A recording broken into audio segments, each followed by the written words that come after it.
After a 4-game split with the Angels to cap a 7-game road trip, our Sox are back on the south side facing a very formidable opponent. The boys from Beantown come to USA with a 5-game win streak in tow, but it's not the only streak our Sox will try to put an end to. It's game 1 of a 3-game set, red and white, next.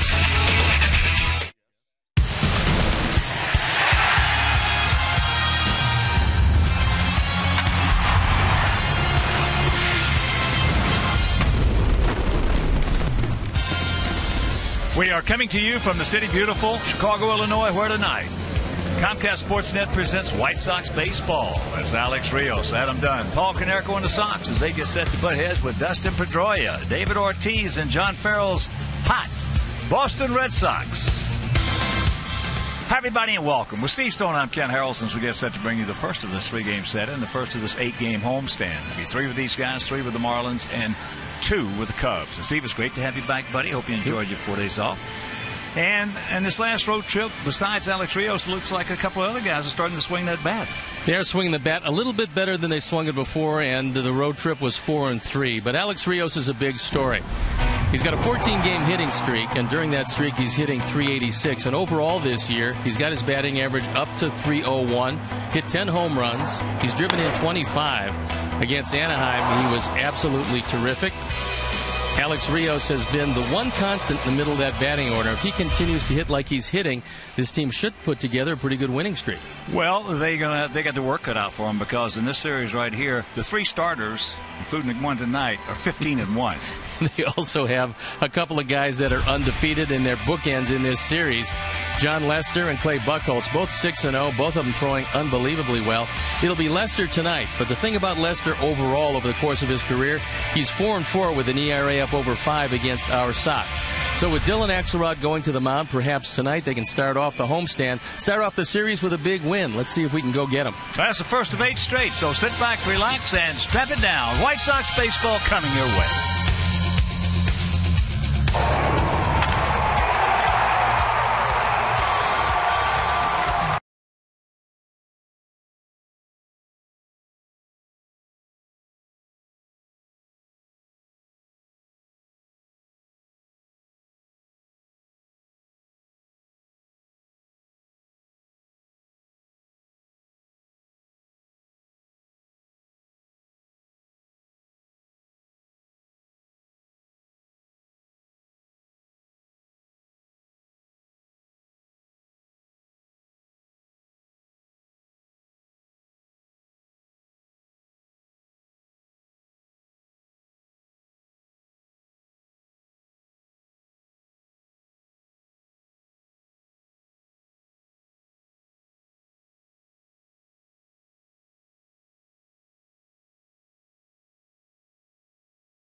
Baseball on Comcast Sportsnet is brought to you in part by your Chicago area and Northwest Indiana Lexus dealer, who invites you to test drive a Lexus today.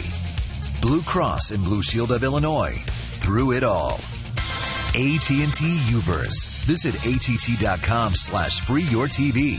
Rethink possible. And by Ford. Check out America's freshest lineup at your local Ford store or at localfordstores.com. Welcome back to beautiful U.S. Cellular Field, where the second-place Red Sox will take on our fourth-place White Sox. And it's a beautiful night for baseball. 86 degrees and the wind blowing straight out toward left field. So let's take a look at how John Farrell's going to line up his Red Sox tonight. Jacoby Ellsbury leads it off. Shane Victorino hitting second. Then it's Dustin Pedroia, David Ortiz, Mike Napoli, Daniel Nava, Will Middlebrooks, Stephen Drew, and Jared Saltalamacchia rounding it out. The defense and how they'll line up behind Dylan Axelrod left to right, Viciedo, Diaz, and Rios. In the infield, Keppinger, Ramirez, Green, and Konerko. Tyler Flowers is behind the plate, and our Lexus pursuing perfection starting pitcher is Dylan Axelrod. He's 1-3 this year, the ERA a touch over 4. As you can see, a 2-to-1 strikeout to walk ratio, and the key for him is to be holding down the first 3 in the batting order before Ortiz and Napoli. They're all base stealers, and the big boys hitting 4 and 5 are awfully tough. The umpires for the game tonight. Alfonso Marquez behind the plate. It's Chris Conroy at first. It's Mike DeMuro at second, and the crew chief, Ted Barrett, is at third.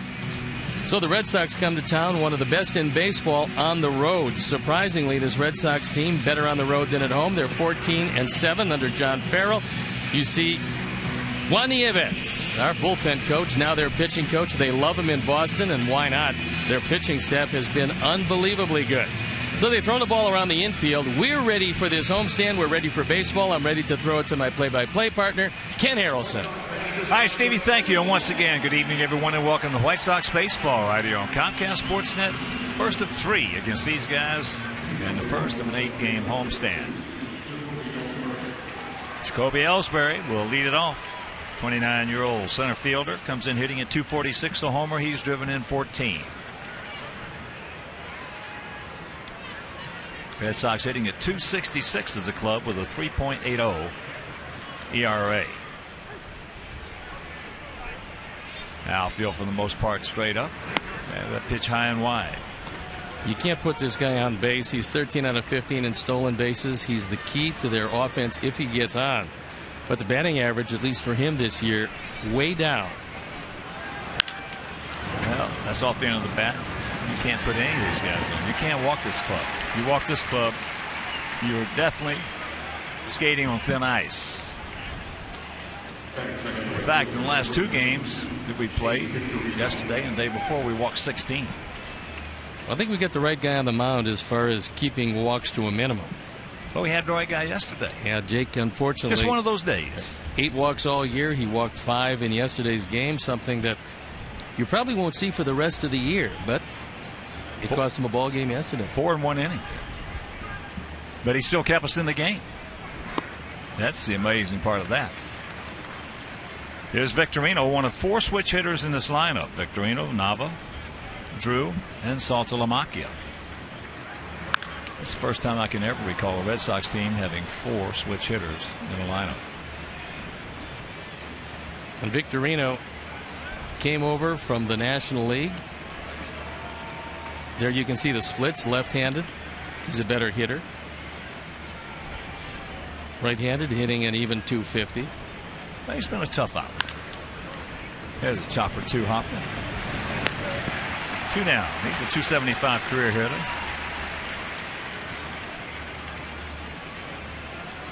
So here's the heart and soul of this ball club. Dustin Pedroia hitting at 343, a couple of homers. He's driven in 21. The only thing they're a little concerned about, they're not concerned about much with Pedroia, is the power numbers well down. Well, they will get there. He's going to get a lot of high fastballs throughout the course of the rest of the season. He's not going to miss them all. He doesn't miss all that many. He's probably as good, if not the best, high fastball hitter in the American League. Of course, everything for the most part is pretty high to Dustin. He's one of the shorter MVPs probably in the history of baseball, but he deserved every vote he got that year. I'll tell you what, he's one of my favorite players to watch. I love to watch this man play. He busts his behind each and every day. Never dogs it. Last year hit .290, 15 homers, and drove in 65. Viciedo very deep for him in left field.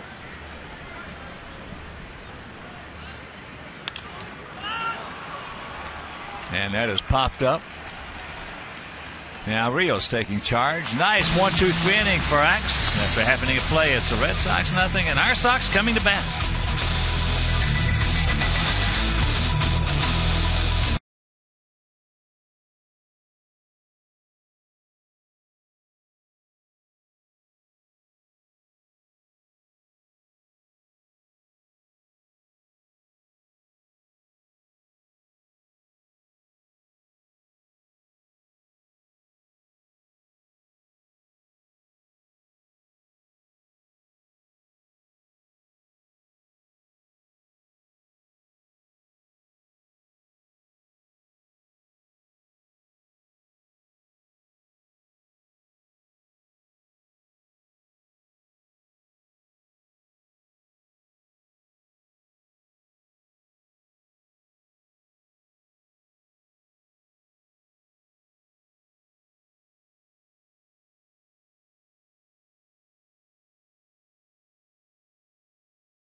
Going to be Diaza leading off, and then Alexi Ramirez, who has been red hot. Alex Rios, who's been just as hot, with Konerko, Dunn, Viciedo, Keppinger, Flowers, and Green rounding it out. The defense and how they will line up behind John Lester. Left to right, Nava, Ellsbury, and Victorino. In the infield, Middlebrooks, Drew, Pedroia, and Napoli. Jared Saltalamacchia behind the plate, and our Lexus pursuing perfection starting pitcher is John Lester.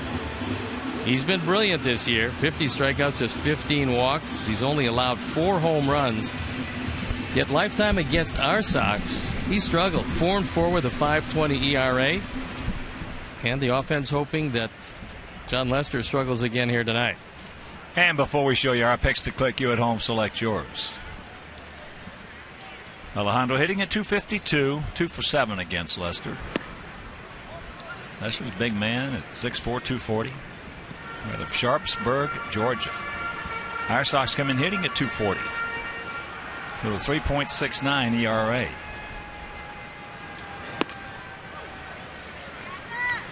Lester, over the course of his career, 91 up, 48 down.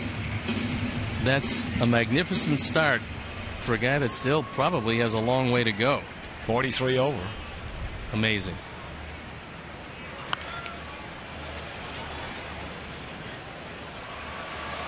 Yes, it is. And here at the ballpark, 330 down the left field line, 335 down the right field line, 375 in the gaps, and 400 straight away center.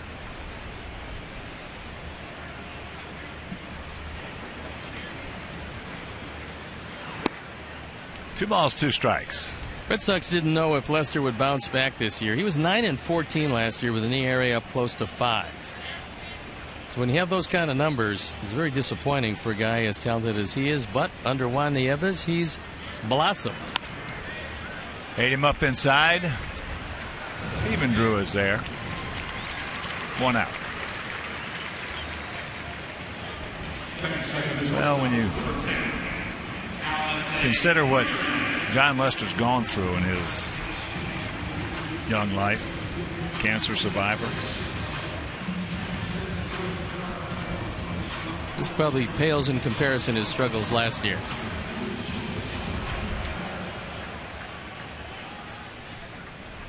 So here's Alexei.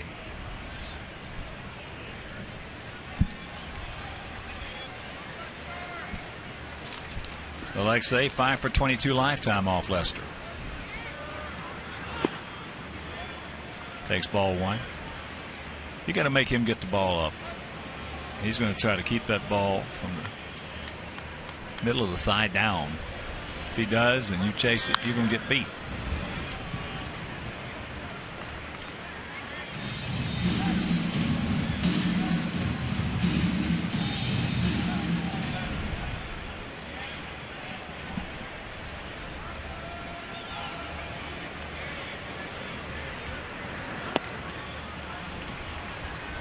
That back foot slider that he throws is awfully tough, especially with the light like it is now. At twilight, you just don't see this one all that well.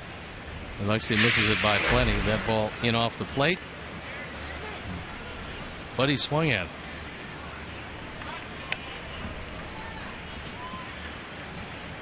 One-two pitch. Change-up. All right, now let's check out our Farmers Insurance picks to click tonight. Mangio, our director and crew. Well, they went with Alex. Steve's going with Viciato. And Terry Hanley, Mike Williams, Eric Aldridge, Terry from Hawthorne Woods, Mike and Eric from Bolingbrook. We're going to go with Paul Konerko, who's only a swing or two away from coming out of this funk he's been in. So here's Alex on that 14-game hitting streak, hitting at .301, 10 homers and 25 knocked in.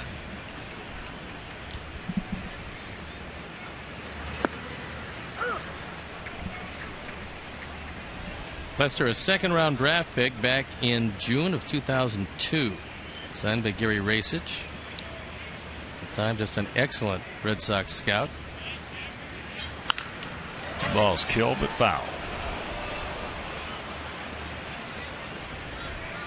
Also want to send a big White Sox thank you for a terrific, as usual, national anthem sung by John Vincent.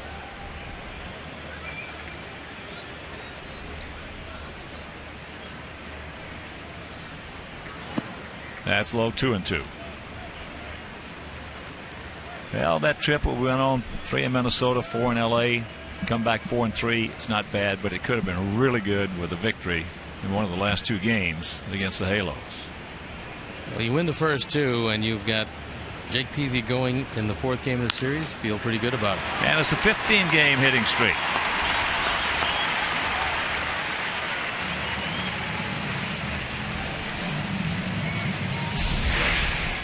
No pressure when the first time up you extend that streak.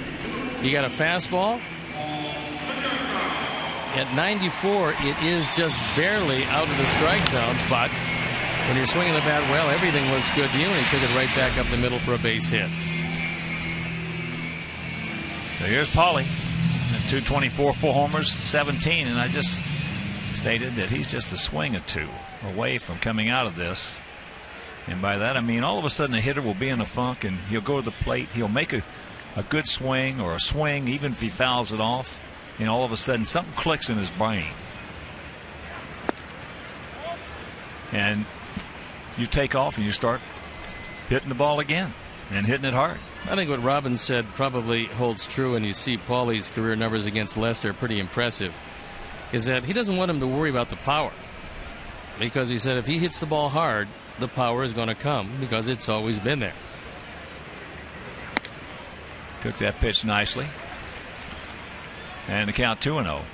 Yeah, the last thing he has to work, even though Paulie's not what you would call he's not a real strong guy like an Adam Dunn or David Ortiz or Johnny Gomes over there sitting over there. He's more of a finesse 203-1 home run hitter. All he's got is 426 of them.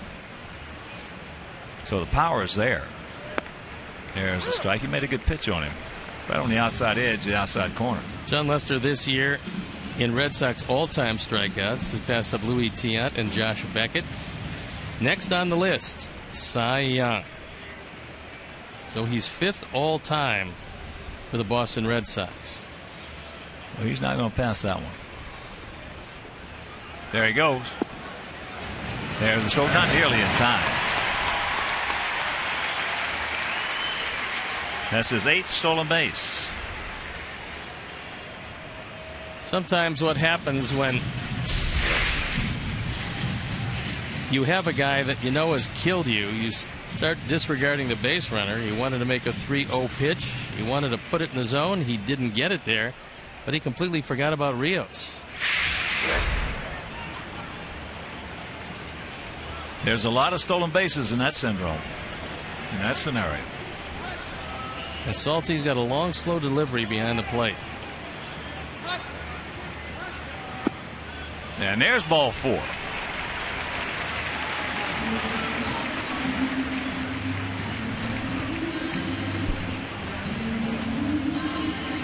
And that'll bring up Adam Dunn. Adam is 1 for 6 lifetime off Lester. Doesn't matter how good you are or how good you've been.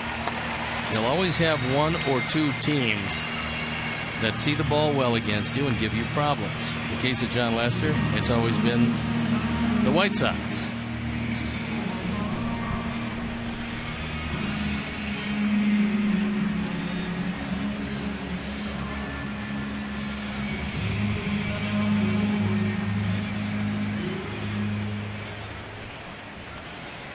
Adam at 169, 10 homers, 22 driven in.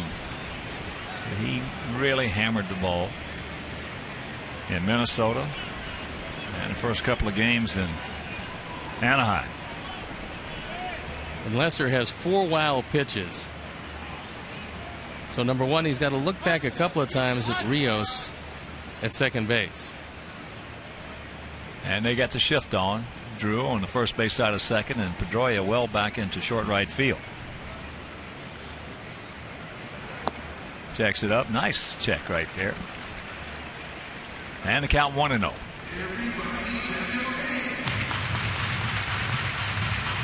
As warm as it is right now, it's going to be very lively at the ballpark. Not that Adam needs any help if he gets a hold of one.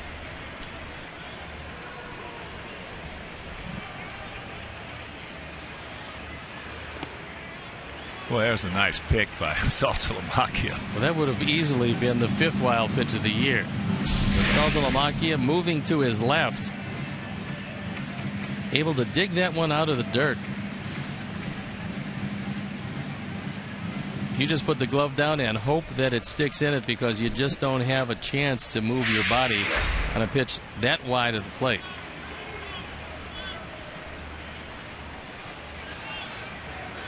That ball hit high, deep, way back. He just looks up. You can put it on the ball. Yes. Yes. A 3-run bomb by Adam Dunn, and the Sox lead it 3-0.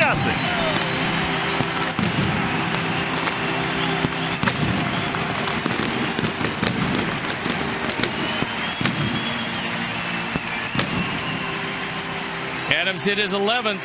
He now has 25 driven in. Our 4th home run replay. This ball is out away. And although Adam doesn't get it all, he certainly gets enough of it. And it's a quick 3-run lead for Dylan Axelrod. And here's Tank. That's just the 5th home run that Lester has thrown this year. Of course, another generous donation to White Sox charities from Alex Snellius in loving memory of Ursula. His home run number 49 for our Sox. Carmine's also have hit 49.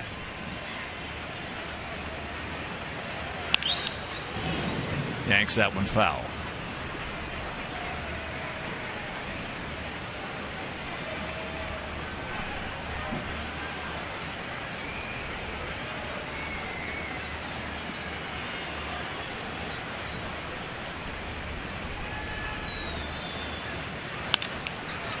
Got in on him. Drew made a little tough hop for himself. Meanwhile, handles it, but the 3-run homer by Adam Dunn after one of this 3-0. Good guy.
Later in the game, brought to you by Miller Lite.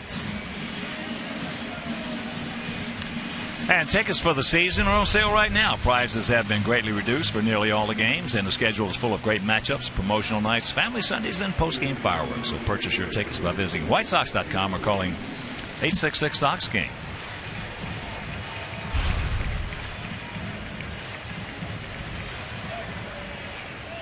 Wonderful start to the homestand. A 3-run bomb. And here is Ortiz, who has been swinging that bat very well. I'm talking broadcaster Jerry Remy said this is the best that he's ever seen him. Locked in. And that's saying something. Off the end of the bat. Alexei's got time. Good play. So 1 pitch, 1 out. Good play by Alexei. Anybody else going up the line, and it's going to be a tough play. He made his own hop, and he gets Big Poppy by a couple of steps. And so far, Axelrod is doing what he has to do against a big hitting baseball team. And that is change speeds, stay aggressive, especially early in the count. And he's doing nothing but throwing strikes. Well, this is a situation whereas if he starts to give up some hits, if he gets out there and he reaches back and tries to get another mile or 2 on it, he's making a big mistake. He'd be better off taking another mile or 2 or 3 or 4 off of it. The only time he's had some problems this year, and it's only been a couple of games, is when he has fallen behind. And those 2-0, 3-1 pitches for him, they're bad for everybody. For him, they're especially bad. Most of the time when you talk about a show-me pitch from a pitcher, it's a show-me curveball, a show-me slider, something like that. With him, it's got to be a show-me fastball.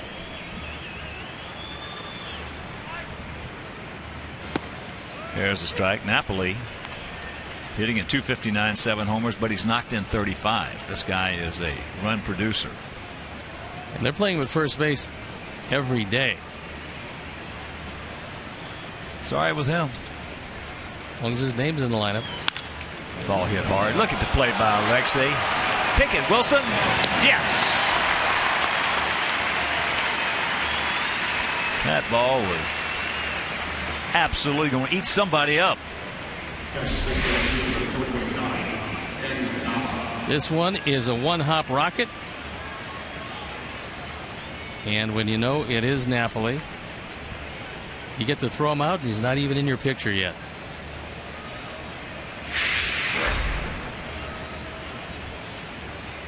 Daniel Nava, 30-year-old switch hitter, hitting at 298, 6 homers and 27 knocked in.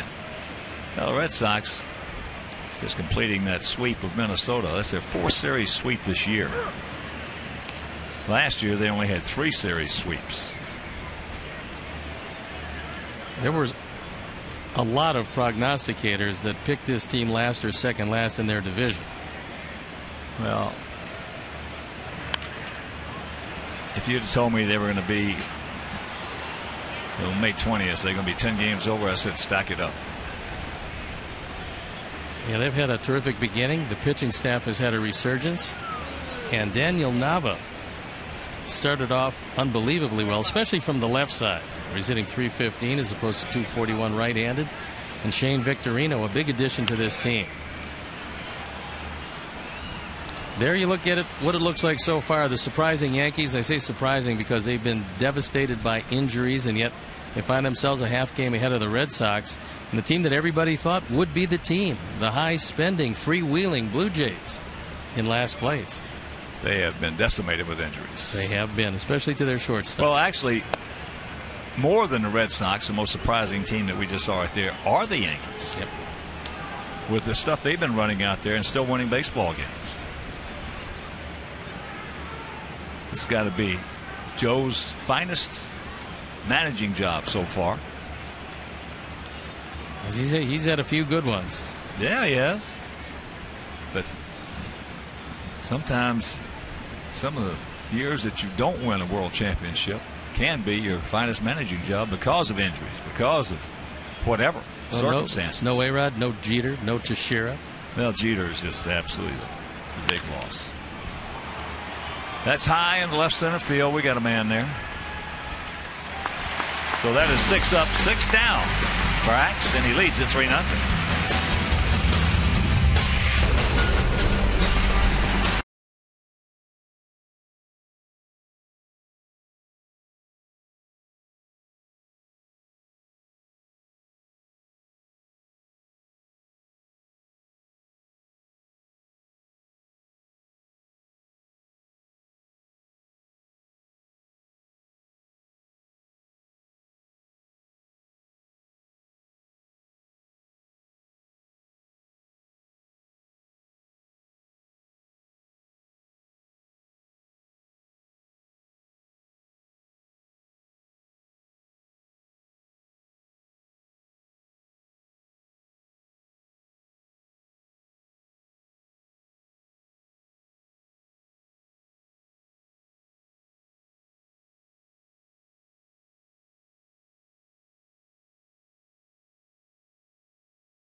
On tonight's game, using Twitter through hashtag White Sox Talk, and we'll read one back later in the game, and it just might be yours. Our Sox lead at 3-0. It'll be Keppinger, Flowers, Green, the lower third of our order.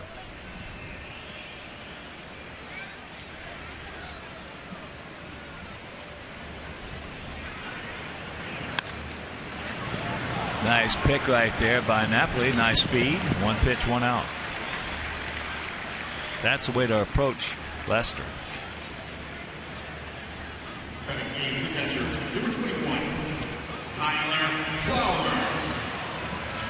Mike Napoli has made just 2 errors this year, and not bad for a guy that was a full-time catcher at one point, then was a part-time DH, part-time first baseman, now an everyday first baseman.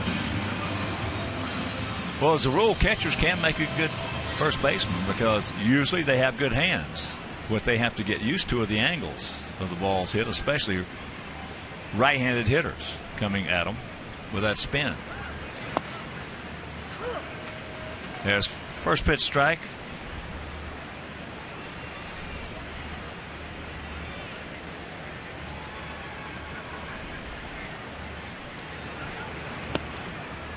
Second pitch strike. 0-2 for Flowers, hitting at 202. 4 homers. He's driven in 12. And Lester and Clay Buchholz, who will work the finale of this 3-game set, are the first Red Sox teammates since 1915 to go undefeated with at least 6 wins each over the team's first 40 games.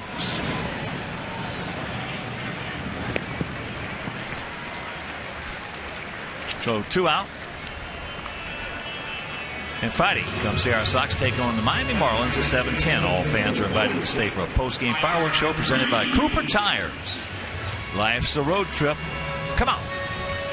Come on, y'all. Let's go.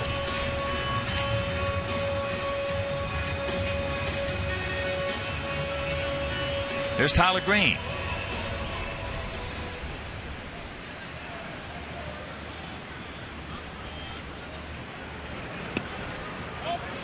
Takes ball 1.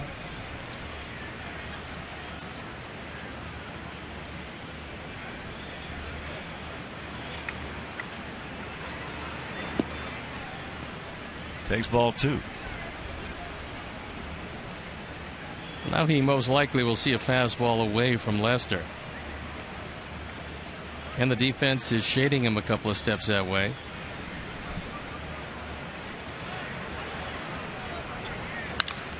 That's the way to approach him right there. Down into the corner, so he's got good speed, and he will easily get to second base.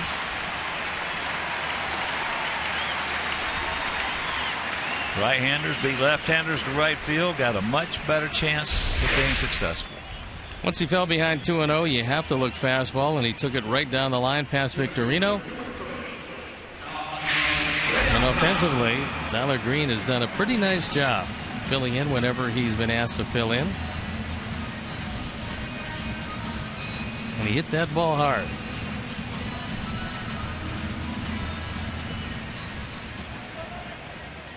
So here's Diaz. Popped up to Stephen Drew.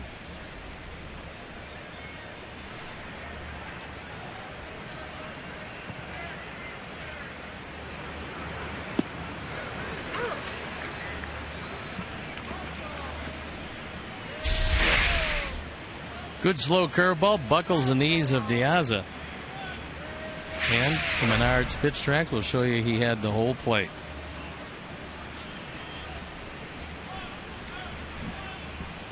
Pick him up, Alejandro. In the psyche of things, that could be a big pickup out there.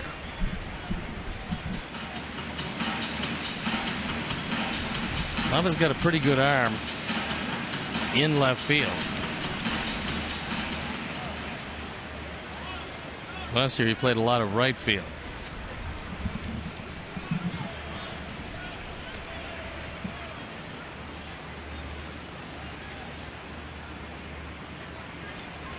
And that's off to Lamacchia. Wants a little chit chat.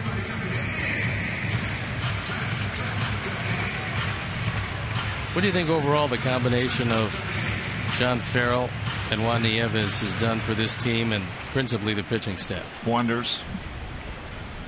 Just done wonders. I was talking with John prior to the game, and here curveball misses. He said the players just absolutely love Juan. And why not? Juan is very sincere. He is honest. And he knows what he's talking about. He's a terrific person. Well, you really hate to lose him because when he was our bullpen coach, he had two exceptional pitching coaches. But, of course, you can't stand in the way of somebody bettering himself, and that's what happened with Nieves. Right. And it's, but again, the tandem of Farrell, who was an excellent pitching coach, and Nieves, it clicked. Well, they knew one another from winter ball, and so it helped that they were familiar with one another. John Farrell knew Juan very well, knew what kind of a human being he was, as well as a pitcher and a pitching instructor. And so when they needed somebody, he was the guy they came for. That's a fair ball by Middlebrooks. Now Diaz on his way to second. He's got to hurry. He'll get there. Green scores as 4-0 White Sox. And here comes the big man. Farrell is going to talk with Ted Barrett. This one looked like a base hit all the way. We'll take another look at it. It's going to be a hit one way or the other. But somehow Middlebrooks should have been able to knock it down. And he says it doesn't matter that it hit in foul territory. What Ted Barrett said was that ball went over the bag, and it went over the bag in fair territory. Yeah. So John's going to lose this one. Well, you said it. There's a play Middlebrooks has got to knock down. Yeah, just knock it down. You're going to give up. You're going to give up the base hit. Right. But you're going to stop the run from scoring. And Ted Barrett made the right call. And for Diaz, he drives in his 18th run of the year. 7 home runs for a leadoff hitter, not bad.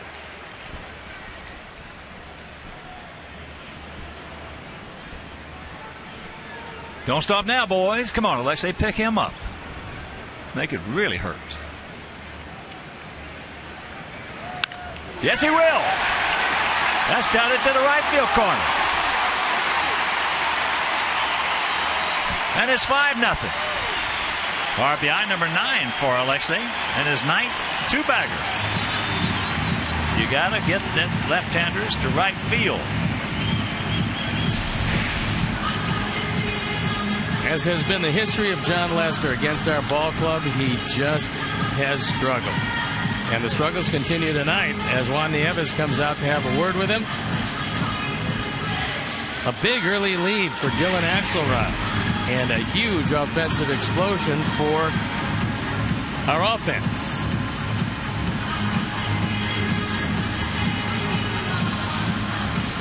All this coming to 3 straight doubles with 2 outs and nobody on.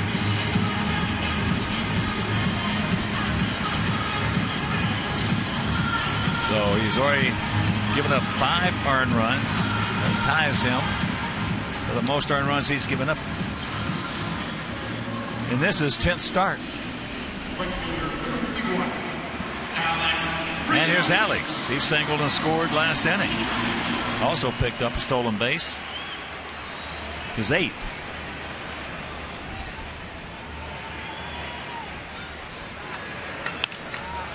Jams him. Pops him up. And Ellsbury will take it, but not before. A couple more across that board. It is 5-0. Good guys.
It started out in the first inning with Adam Dunn. He hits a 3-run bomb. That's his 11th of the year. And then Diaza with an opposite field double. This makes it 4-0. And then Ramirez comes up also with an opposite field double. 3 doubles in a row that inning. It's a 5-0 game. And meanwhile, back at the office, Dylan Axelrod is pitching a perfect game through 2.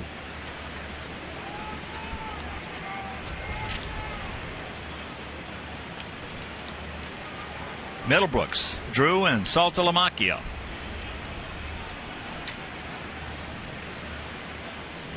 Outfield straight up. First pitch strike. Middlebrooks hitting at .213, 8 homers. He's driven in 18. Last year hit .288 with 15 homers and knocked in 54.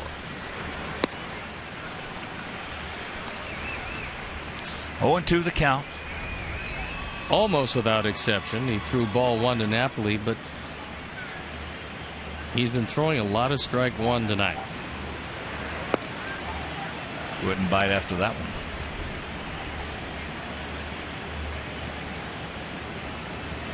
Infield playing him as a dead pull hitter in the infield. The outfield is playing him straight away.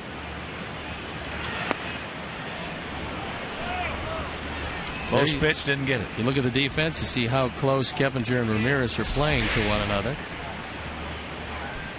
That one probably just barely off the plate down. That breaking ball, that's a can of corn.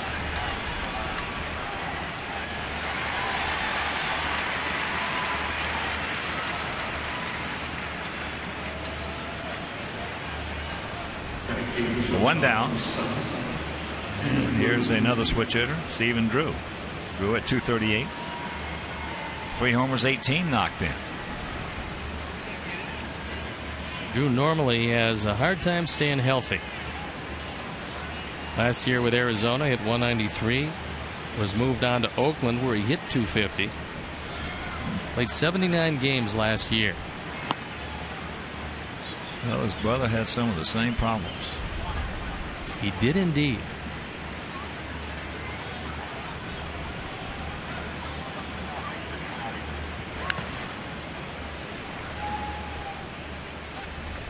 One out, 1 ball, 1 strike.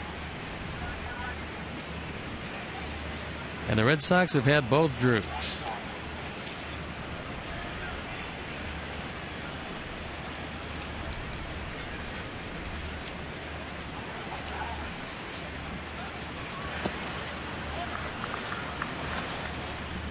That change up downstairs.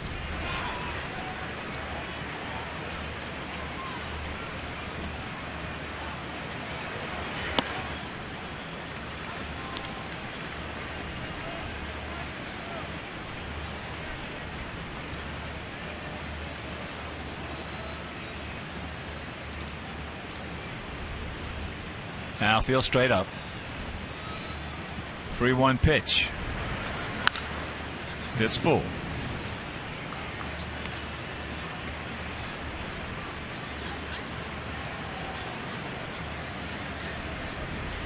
Look at Saltalamacchia in the on-deck circle.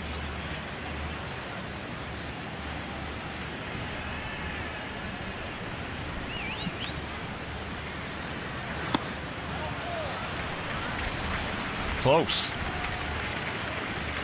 Close. Like they had part of the upper zone. Meanwhile,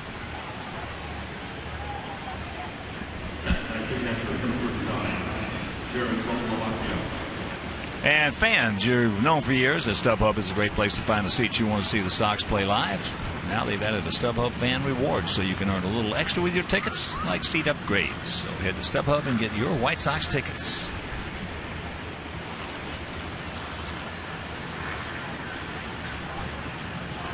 Jared Saltalamacchia, 14 letters in that name. And who has, Jared with 14 letters, who has the longest name in Major League Baseball history? He's right up there, if he's not the longest.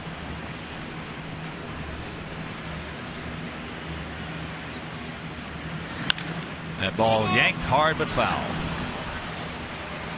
Indeed it is the longest in Major League history. Jared Saltalamacchia with 14 letters.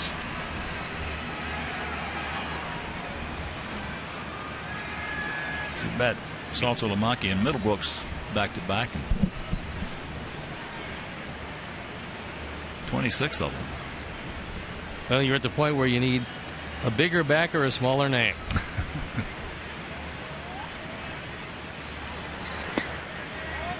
On the left side, he's another switch hitter, hitting 289 with 4 home runs. Last year, hit 25 homers and drove in 59. As you can see, left-handed much better than right-handed. The disparity is radical at this point of the year. Originally out of the Braves organization, #1 draft pick in 2003. 2-2.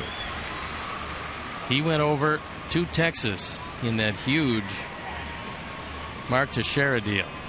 They still have Elvis Andrus out of that deal. Matt Harrison out of that deal. Saltalamacchia has moved on.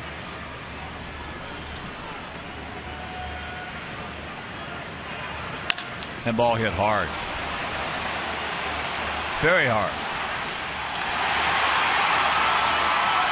And it's a 5-2 ball game.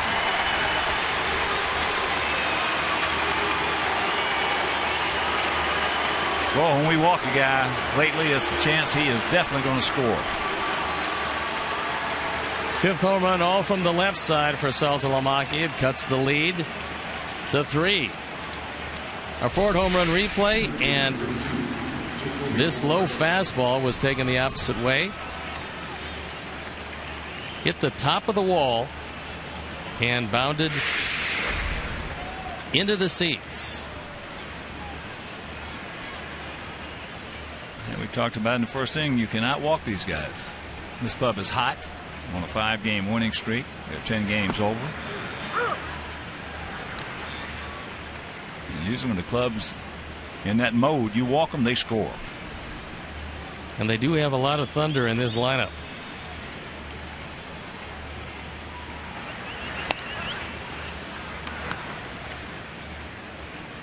Ellsbury grounded out to second. Boston came into tonight's game third in the American League in batting average.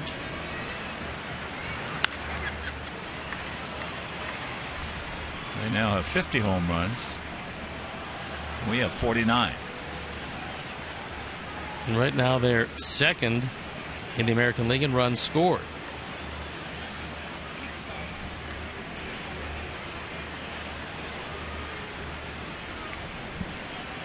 Sox fans from Maine, that's usually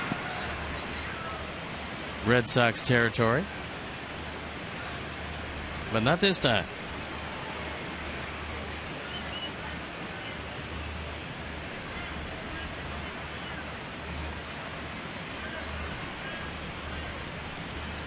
Two-two pitch.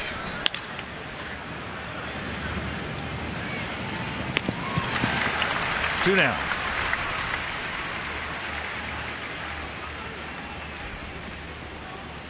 That'll bring up Shane Victorino, who also grounded out to second.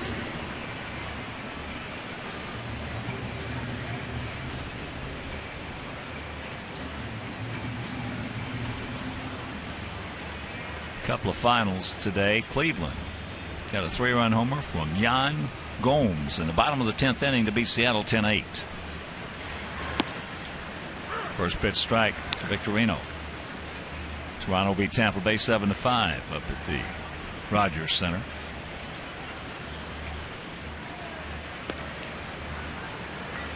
One and one.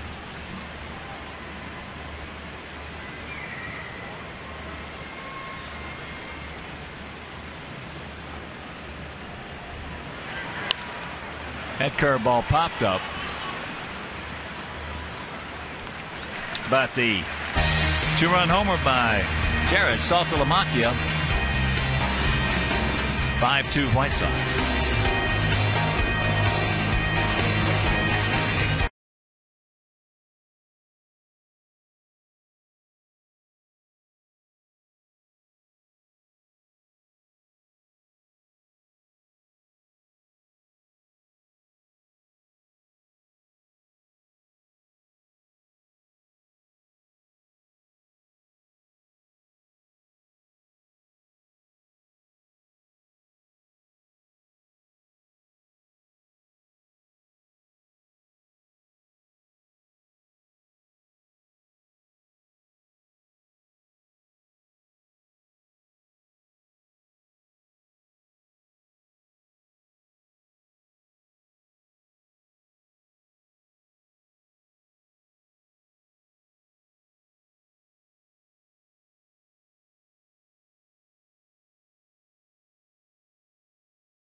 The Crosstown Cup is coming to Comcast Sportsnet. Get the most in-depth coverage of the city's favorite series right here on CSN as we bring you live to the ballpark for special pre-games, features, and more.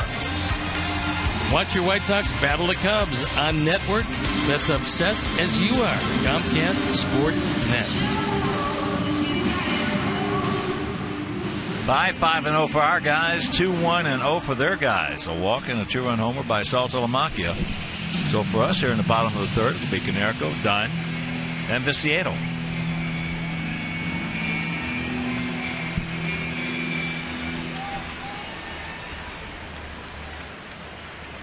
Paulie walked and scored back in the first.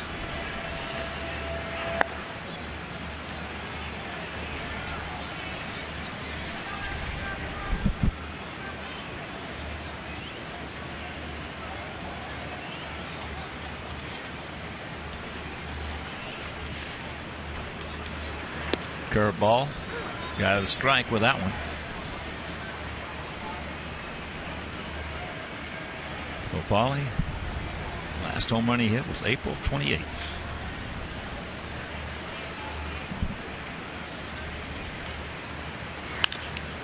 Out in front of that changeup.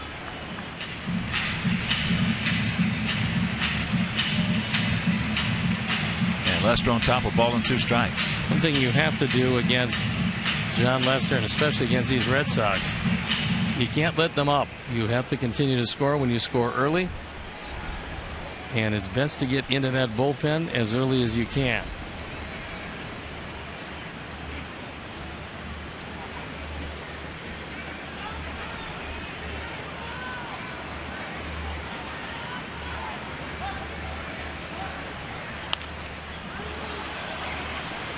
And another changeup.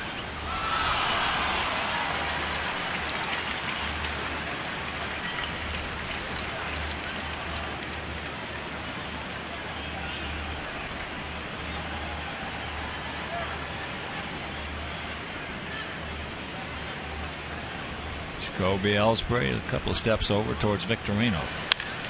And that's top foul down past Joe McEwing.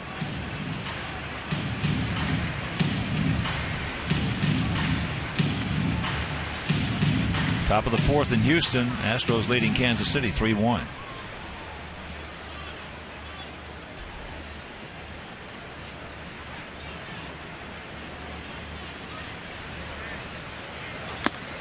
Got him on a fastball. That'll bring up Adam. And if you're just tuning in, with 2 on, 2 out in the first inning. Going out over the plate. And took it over the Miller Lite bullpen. Right over Bobby Bertucci's head.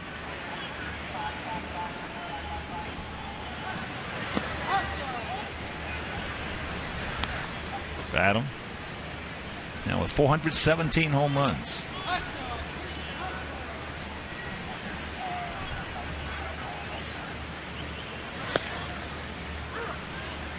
Takes the strike. Adam, comeback player of the year last season.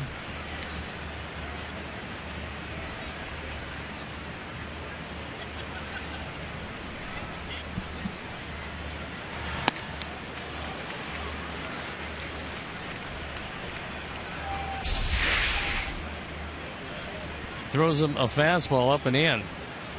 Well, actually, it was a changeup up and in. But that didn't go where Lester wanted it, as Saltalamacchia was sitting low and away.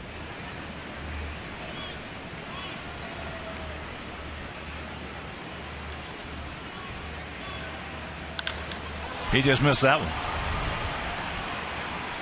Well, I'll never forget, after the last game of the 2011 season, I told this story at Sox Fest in 2012. We were walking down to go to the parking lot. Season's over. Adam grabbed me by the arm and said, "Hawk, I gotta apologize to you." I said, "For what?" He said, "For covering for me all year." I said, "I didn't cover for you. I just didn't say anything." I said, "You had the worst year I've ever seen anybody have." I said, "I had some bad ones." 159? But nothing like that. No. And then he looked at me and he put his hand on my shoulder. He said, "I promise you one thing." He said, "Next year I'll be the comeback player of the year." And he was. When you have a year where you had 159. There's a nice approach. Our guys are, watch out. Well, Victorino was in close enough where had Napoli stayed on the bag, that one would have been close. He might have been thrown out of first base. This ball's hit awfully hard, but Victorino airmails Napoli. And Tank has to hustle back to the bag. It could have been construed like he made the break to second base. Well, if he was then close enough to throw out somebody at first on that shot there, he's out of position. Well, there's no doubt. Viciato at the plate. There is no doubt. He is way out of position. But I love guys that play shallow out there, and he's doing that. As here is Keppinger Of course, Kevinger is not Viciado strength-wise.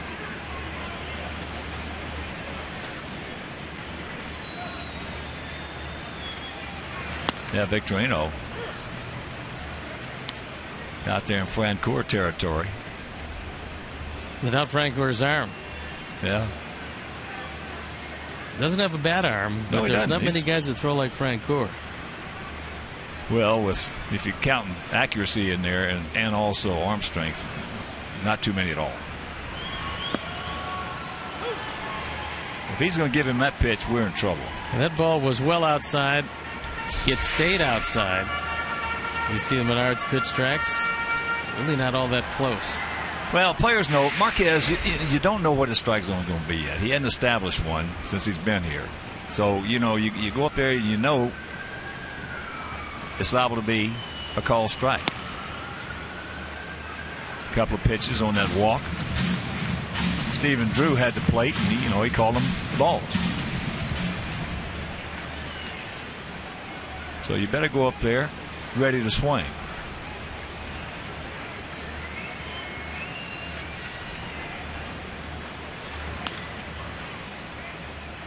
That's foul. Sounded like a cracked bat, but apparently not.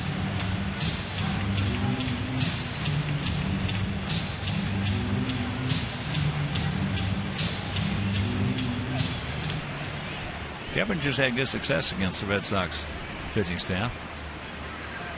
They're a .339 hitter.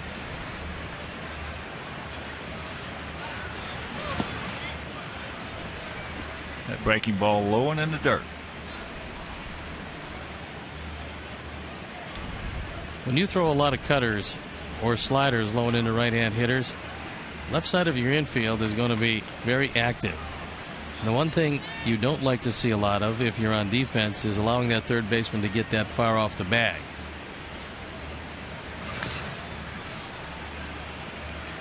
Jazz did get a piece of that. That was a changeup, and he tried to keep it away. Trying to force him to roll over on it after throwing some inside pitches. So 2-2 the count with 2 out.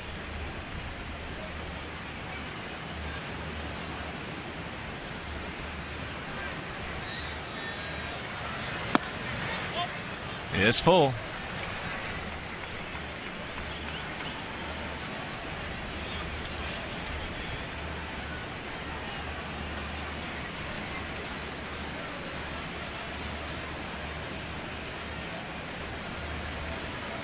Kansas City has come back to take a 4-3 lead over Houston. That's in the fourth. There he goes. There's a shot. Foul ball. Dadgummit. Threw him a changeup, and Jeff was right on it. But just an eyelash too quick. See the changeup? Not quite as far away as Lester would have wanted it. But it is foul by about 1.5 feet. A lot of pitches so far for Lester. He's about to deliver pitch number 61, and he's not through the third. 2 out. And once again, a payoff. Softly hit. And that'll retire the side. We're into the fourth. We lead at 5-2.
And season tickets for our Sox are available right now. Prices for most plans have been greatly reduced.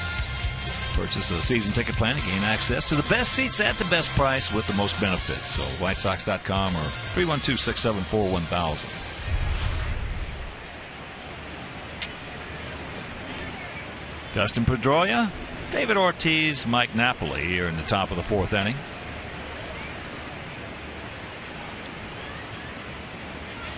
Pedroia popped up to Rios and right.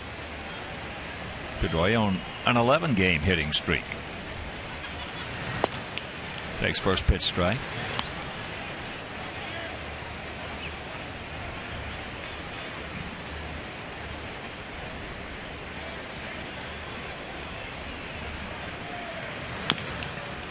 There's a chopper. Got to hurry.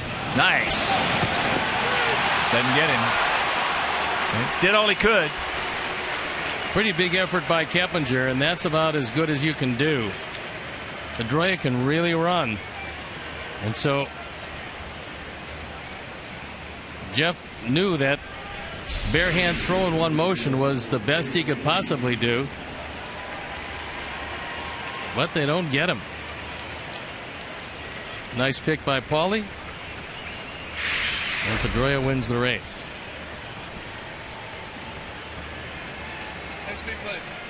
Here's Ortiz. He had a little soft ground ball that Alexei made a good play on. Takes it right there. Ortiz on Saturday had a couple of home runs, and that was put him ahead of the great Ted Williams for the most multi-home run games in a Red Sox uniform. 38.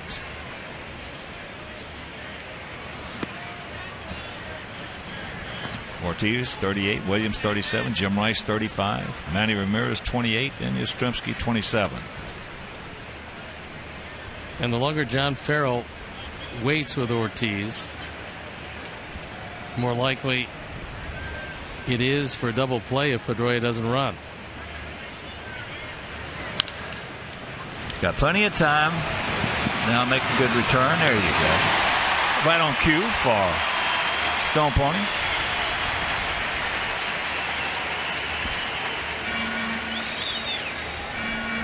Little chopper right at Paulie in the 3-6-3. Quickly 2 outs. Lexi realizes he's got a world of time to get it there. Paulie has plenty of time to get back. Here's Napoli.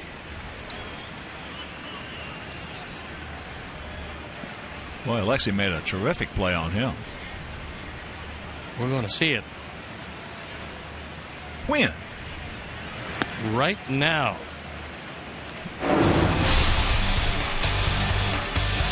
Time now for the Avis Super Slow-Mo replay. And it almost knocks Alexei into left field, but he stays right with it, and he makes the play.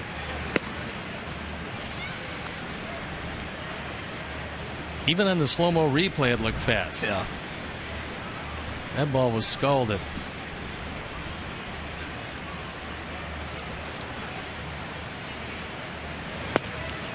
There's a strike.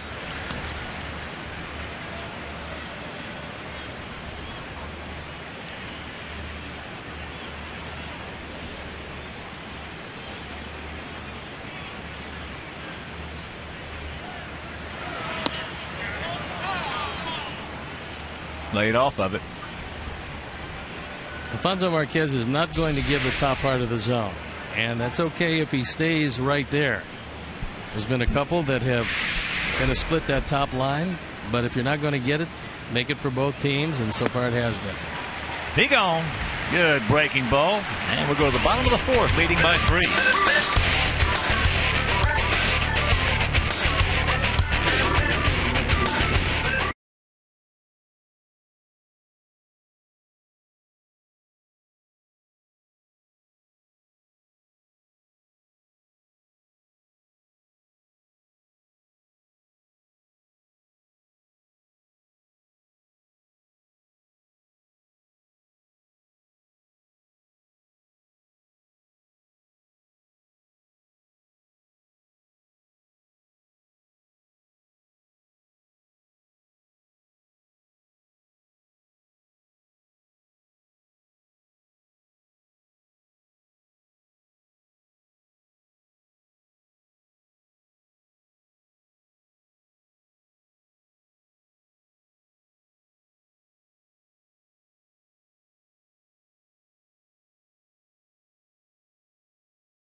the Sox open the Sox Social Lounge, the first of its kind in Major League Baseball, located behind Section 154. The Sox Social Lounge is a great place for White Sox fans to connect with the team on and off the field.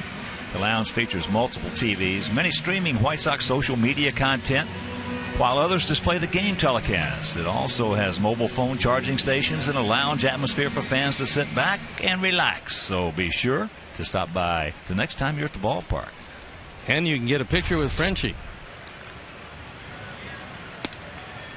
And here's Tyler Flowers.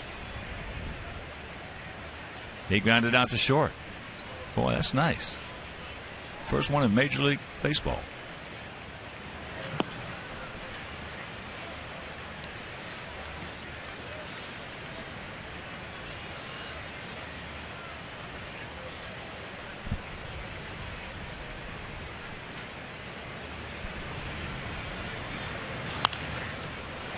Trying to take it into right field.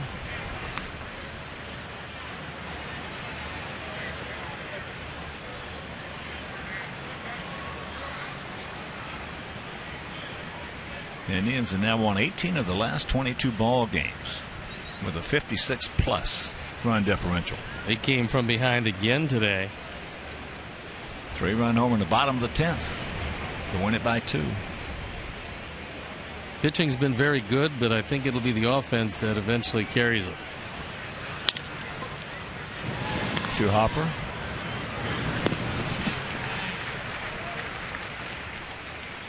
This is as we speak. The Indians with a 2.5 game lead over the Tigers, 4.5 over the Royals, 6.5 over our boys, 6.5 over the Twins.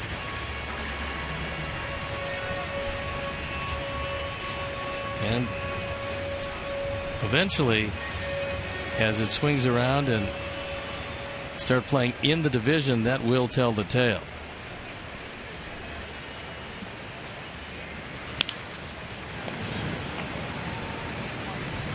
Soft one Hopper. And quickly, 2 gone. And you can visit participating Chicagoland Great Clip salons by June 14th. The Great Clip Summer Sweepstakes code. Grand prize winner will throw out the first pitch on Mullet Night, Friday, June 28th. Plus get 4 White Sox game tickets and 4 pregame patio party tickets. Great Clips. It's going to be great.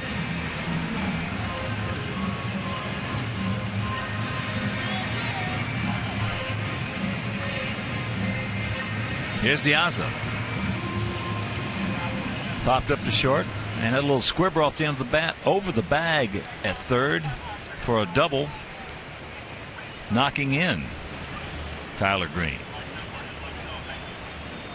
With 15 of the next 23 right here at U.S. Cellular Field, it's time to start taking advantage of this ballpark. 1 under 500 as we speak at this point. Yeah, if the weather will cooperate. Well, it will for the rest of this evening.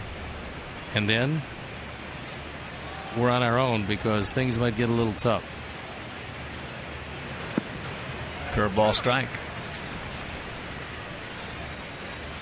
Well, it's not who you play, it's when you play them. And so far, a lot of teams have caught us for them at the right time. Wrong time for us. And in the not too distant future, Gordon Beckham, who's had 5 hits the last couple of days at AAA, will be back. Lester makes the play and the tag, and that'll retire the side. We're into the 5th, leading 5-2.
stats, tweets with Sox in-game live only on csnchicago.com. Brought to you by Comcast Business Class.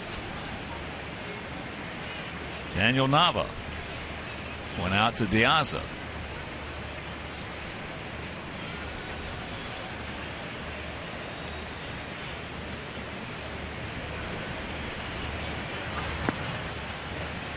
Third ball low.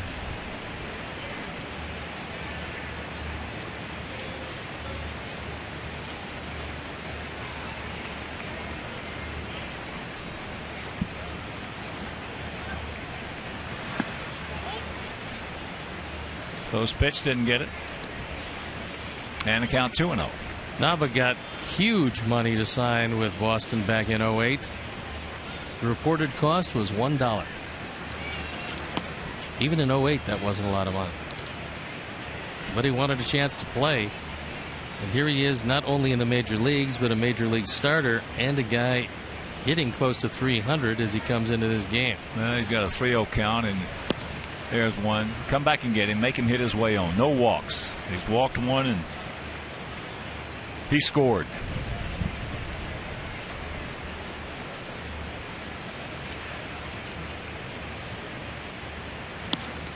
And there's two. I want to send out a big White Sox hello and happy birthday to Sarah Mara. Sarah Mayer is 19 years old today. I remember before she was born. Happy birthday, honey. Daughter of one of our camera crew here, Mike Meir. The ball hit. We got a man there. That's a humpback line drive. Almost lost that ball in the lights because it didn't get up high enough, and Alex was able to stay with it and make the play. Yep. If he didn't go down with his knees, liable to get hit right in the chest with it. For an outfielder, this is pretty scary because you do lose track, and then you put your glove where you think the ball is going to be. You look at his eyes, and then he's got a smile on his face because it just happened to stick in it. Nice job, Alex.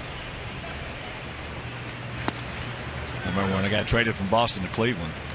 First game I played in at Cleveland was against the Yankees. Joe Pepitone came up. I was in right field. First inning, my first game with Cleveland. He had a line shot just like that. Got in the lights. I lost it. Hit me right in the kneecap. They must have thought they got a Gold Glove defender, huh? First play, first inning. I didn't care what they thought. My knee was hurting. Welcome to the tribe. Oh, boy, that hurt. Oh, yeah. He gone. Good straight change. And he got Middlebrooks well out in front of it. That is strikeout number 1. Perfect pitch when you're ahead of the hitter. Strikeout number 2. Excuse me. Struck out Napoli to end last inning. Here's Drew. A walk and a run scored. Yeah, that outfielders on line shots like that, especially when they're that humpback type, it can be hairy. You left all the excitement of Boston. I mean, obviously, sellouts. You had a great team. You went to the Indians. Did that disrupt your life a lot? I mean, I don't think fans realize when a player gets traded just what it does to him. Yeah, it did. Yeah, it did, really. He didn't have many. I don't think many people were showing up at that point, were they? No. No. I told you I'd sit out in right field some games and count them. Was really? that bad at that point? At certain times, yeah. Yeah, I understood the trade though. They got 3 guys for me that had made the All-Star team in the last 2 years. They got Sonny Siebert, then Cindy Romo, who was an All-Star reliever, and Joe Askew, the catcher. So I understood the trade, and I told the general manager and Mr. Yawkey, who owned the ball club, that I certainly understood it. But didn't make it any easier. No. Funny thing about that was too is that a lot of fans and a lot of companies the day I got traded called the ballpark and started canceling season tickets. And I went to the ballpark on a Sunday. That was on a Saturday I got traded. On a Sunday I went to the ballpark and I called some of those people and told them not to. I said because it was really a good trade for the ball club. That ball high and deep into left field. We got a man there right in front of State Farm. We're halfway home. We lead at 5-2.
Thank you.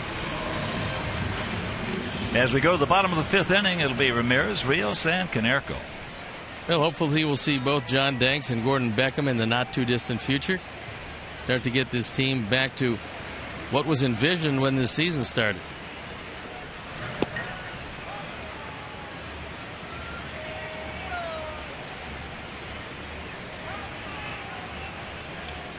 Alexei had a real good at-bat, a good approach. Shot a double down into the right field corner to knock in Diaz. That was for our fifth run. 5-6-0 for us, 2-2-0 for them. Ate him up two ways. Well, broke his bat and almost broke his toe. He threw this one inside, and he hit it right off the front foot. Wow. Came close to breaking his thumb, too.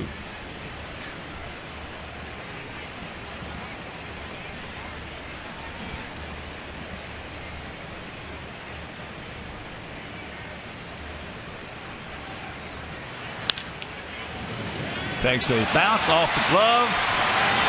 Can't get him.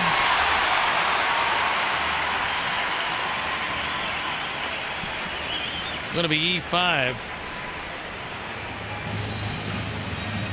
And start the inning with a base runner aboard. Drew did a nice job of getting the carom, but then came an eyelash away from throwing it away. Could have been two errors on this play, but the ball stayed in play instead of bouncing into the dugout or the seats. So he picks up his seventh error. And here's Alex, 1 for 2, a single and a run scored. Also a stolen base in the first inning, extending his hitting streak now to 15 games.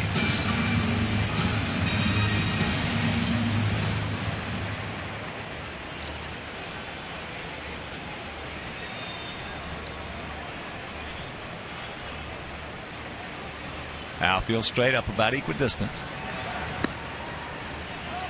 Does a little backdoor action and misses. Bottom of the eighth in Baltimore. Orioles leading the Yankees 4-3. Atlanta shutting out Minnesota 5-0 down in Atlanta. Bottom of the 8th. Atlanta just put the very talented setup man O'Flaherty on the disabled list. There he goes. Bad throw into center field. But we told you earlier in the game that this combination is pretty easy to run against. Saltalamacchia with a very long, slow delivery. Lester with a fairly high leg kick. And that adds up to a stolen base, discounting the errant throw. No chance at all for Pedroia. And also a 2-0 count to Rios. And a meeting of the minds at the mound. While they do that, Sox fans, on Tuesday, May 28th at 7:10, your White Sox take on the Cubs, and the first 10,000 fans will receive a 311 travel bag presented by United. United, all the great folks at United. United, proud to fly our White Sox. Purchase tickets by visiting whitesox.com or calling 866-SOX-GAME. You know, I got a couple of those Sox cubes for the game today, the promo we had earlier in the season, and got them both in perfect, absolutely where they needed to be. You know, you can go to hell for lying like you can for stealing. Well, I just didn't touch them. I was getting ready to say, you didn't take the plastic off. No. That way they looked much better. It looks like I've accomplished something. 3-0 the count. Turn him loose. Paulie in the on-deck circle waiting for the resolution of this at bat, and they're playing him dead straight away, outfield and infield. And there's ball 4. Second walk issued by Lester. He has 2 strikeouts. So Paulie, who has walked, scored, and struck out. With 2 on, nobody out. We need to capitalize on this, boys. Come on. Dylan Axelrod has been very good. He's limited this very potent Red Sox team to just 2 runs and 2 hits through 5. That being said, they are capable of breaking out of it in a big way. And that's why this situation becomes of vital importance, as is every first game of every series. As is the first pitch of this sequence in this situation,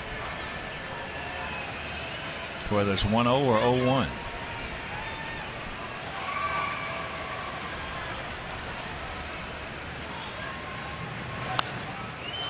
He was looking for it, got it, and a little tardy.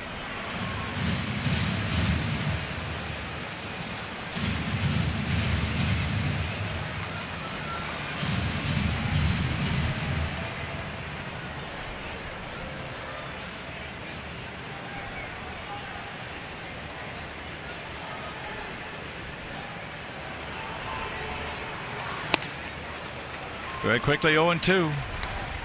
That pitch inside off the plate. So he worked him outside and inside on the first 2 pitches, and Paulie in the 0-2 hole.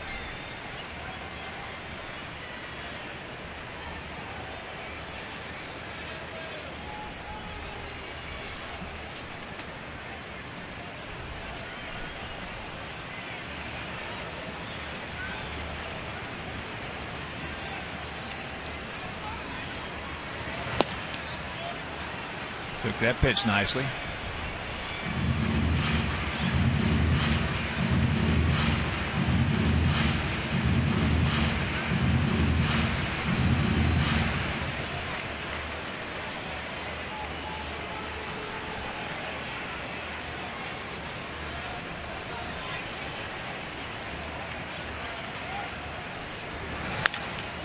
Nope. 2 down.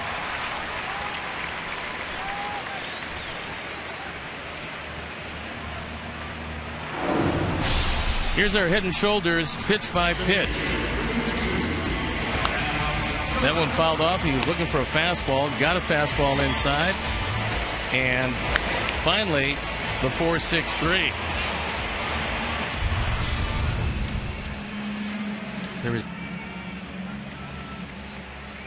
So here's Adam, a 3-run homer in the first, and he just missed another one in the third. High towering fly ball to Victorino in right. So they got the shift on. Throw one in the dirt.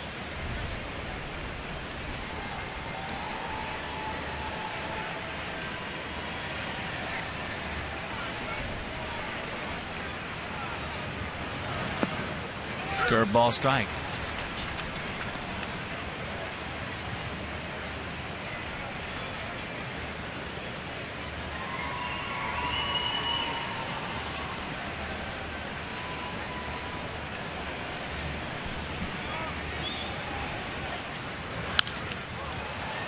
And that fastball out of play, so very quickly he's in the hole. 0-2.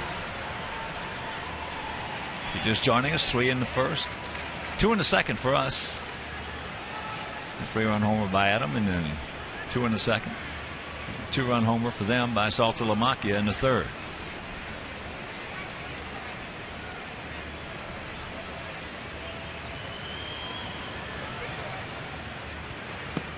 Lays off the breaking ball.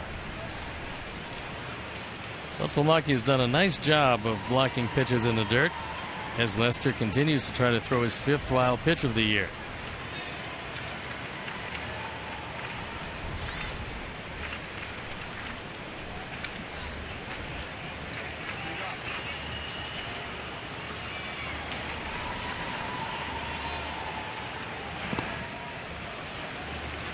Blocks another one.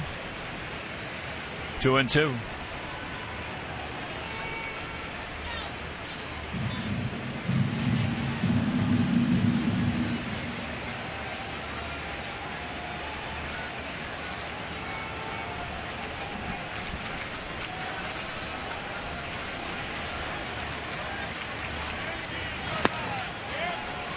And it's full with Viciedo on deck.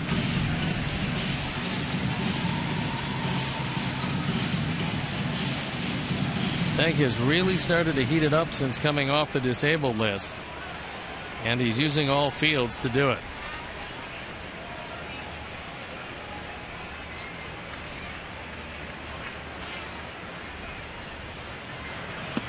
And that's ball 4, and here comes Tank.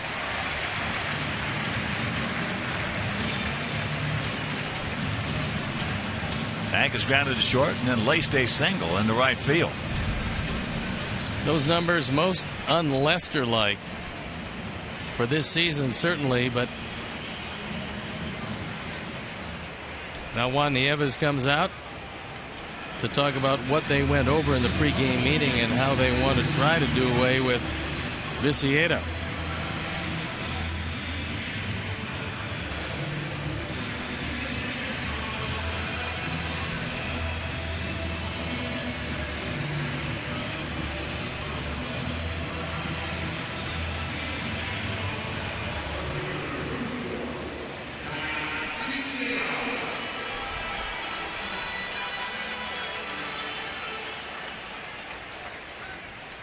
So 2 out, runners at the corners.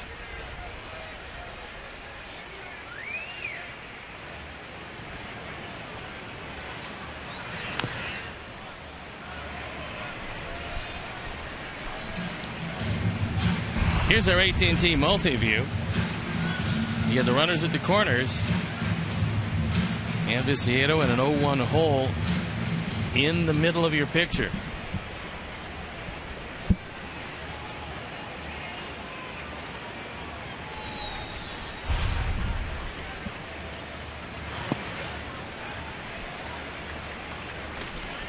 Yeah, by those first 2 pitches, will tell you what Nieves told him. Get the ball out over the plate. No, you can understand that. He did it in the third, and it was a rocket to right.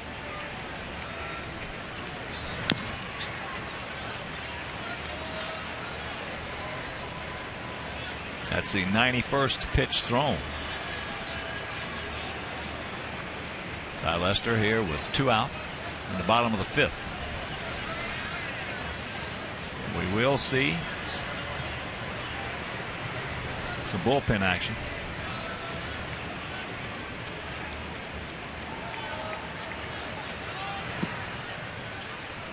A couple of starts ago, he threw 118 pitches in that one. Now, Joe McEwing is going over after every sequence and talking with Ramirez at third, and he most likely is telling him this guy throws a lot of breaking balls in the dirt. Be heads up if it gets away.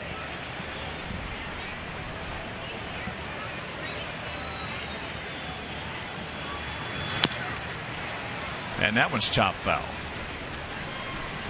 Threw a changeup and tried to throw it away from Viciedo. Come on, Tank. It's a pretty good pitch. Tough pitch to stay alive, but he did. Give him a thrill right here.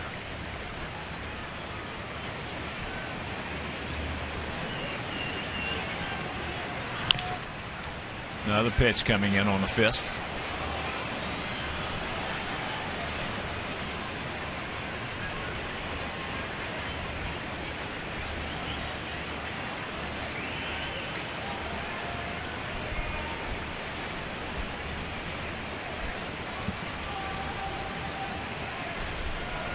Done at first, Lexi at third, and once again a 2-2. It's full.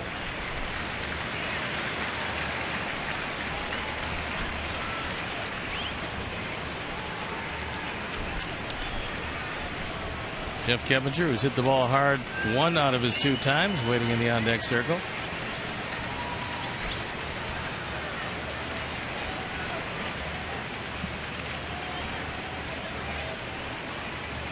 Payoff pitch. And another chopper foul.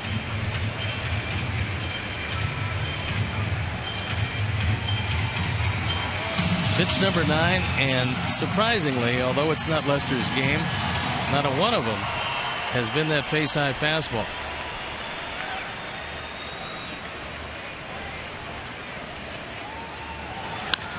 Back through the middle into center field. Attaboy, Tank. So Dunn will pull up as Alexei scores, and it's a 6-2. There's a 9-pitch at bat that Tank wins. Well, he kept fouling off good pitch after good pitch. Pitches that were close enough but not strikes. Close enough where he had to swing.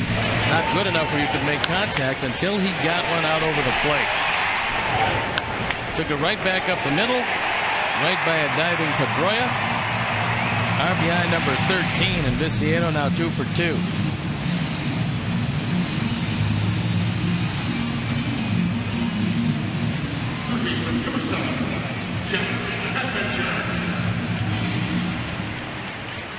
So here's Keppinger. Don't stop now, boys. Okay.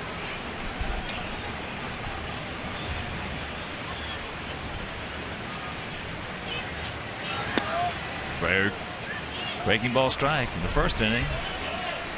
Lester retired Diaz and Alexei, so 2 out, nobody on. Then single by Rios, walk to Konerko, and a 3-run homer by Dunn. Then we scored 2 in the second with 2 outs, and with 2 outs here in the fifth, another one.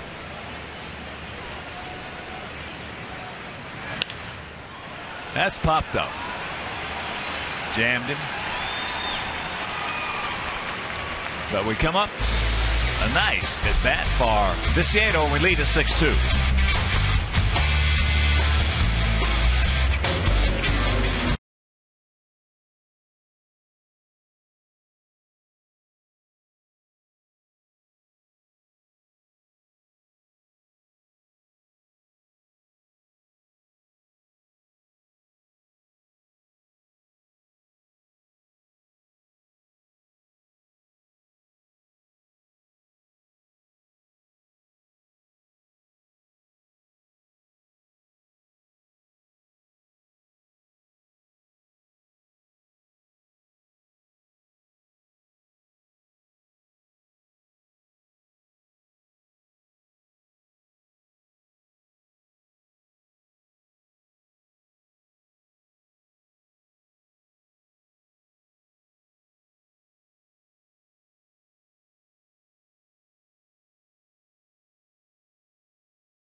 A bar near you. It's not just a good time, it's Miller time.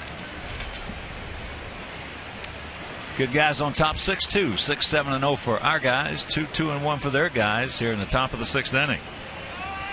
Here's Salta Lamacchia. Hit a 2-run homer in the 3rd. Also, big White Sox hello to Vasilios Silprasis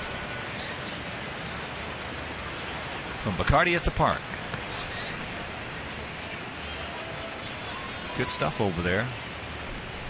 Outside Gate 5 Plaza here at the ballpark. Open 4 hours before each game, so get your friends and give them a visit. 2-0 the count. Top of the 6th in Houston. Astros have retaken the lead at 6-4 over Kansas City. There's the strike.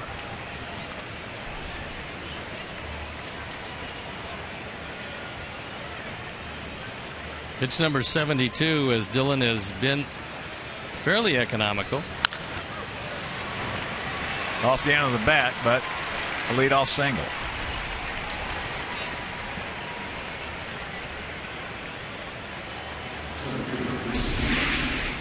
Lamacchia, who's a switch hitter, but very dangerous from the left side. There's a home run and a base hit. Not a great way to start off this 6th inning now with the top of the order coming up. Ellsbury twice has grounded out to second. A few years back he had some big power. Last year limited to 74 games, and the power seemed to just deteriorate. That pitch has popped up. Come back. It won't. God rest his soul, Johnny Pesky. Long-time Red Sox icon. Told me that Jacoby Ellsbury, when he first came up, had a chance to be as good a hitter, with maybe the exception of Ted Williams, that the Red Sox ever had. Until he started to get hurt, he had some pretty big power. 32 home runs in 2011 with 105 driven in. Pretty good. It's hard to play this game when you're healthy.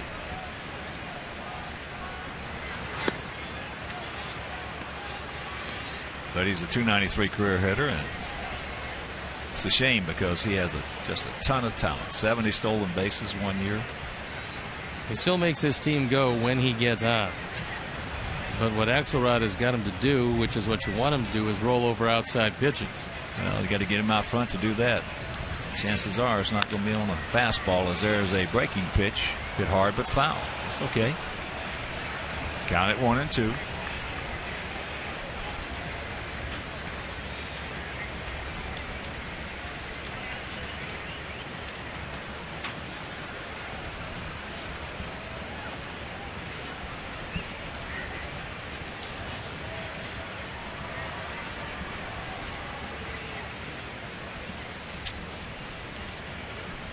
Setting up inside. Foul tipped. His mom, Margie, is of Navajo descent.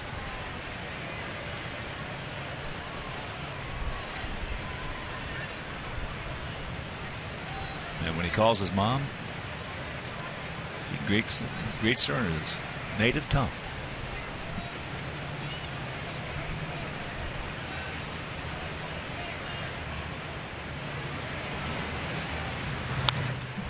Fouls that one back.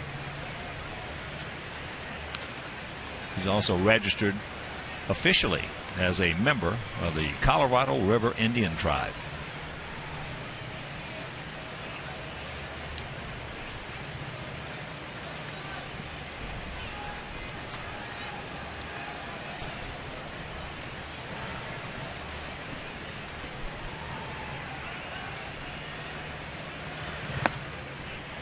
Two and two.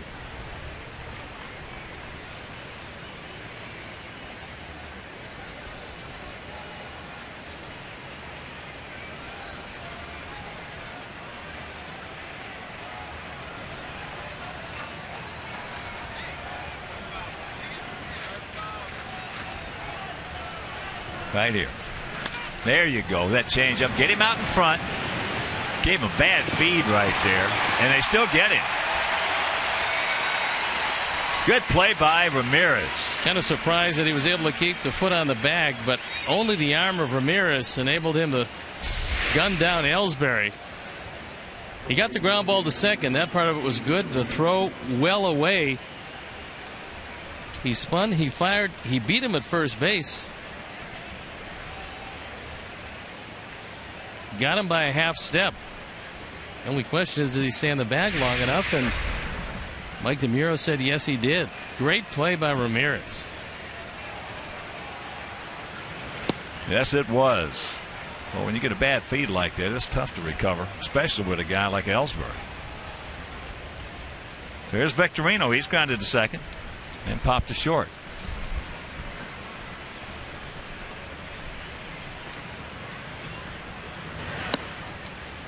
Only the third double play Ellsbury is grounded into, and we'll take a look at the play at second. The throw is off the mark. Well, it was a neighborhood tag. There you go. Hey. That's trouble. Take it in your pocket. Swinging little bunt. Now that play by Alexei, even bigger. As Pedroia comes up. Hit Victorino off balance. And with the speed of Victorino, even with a good play by Axelrod, he couldn't get him.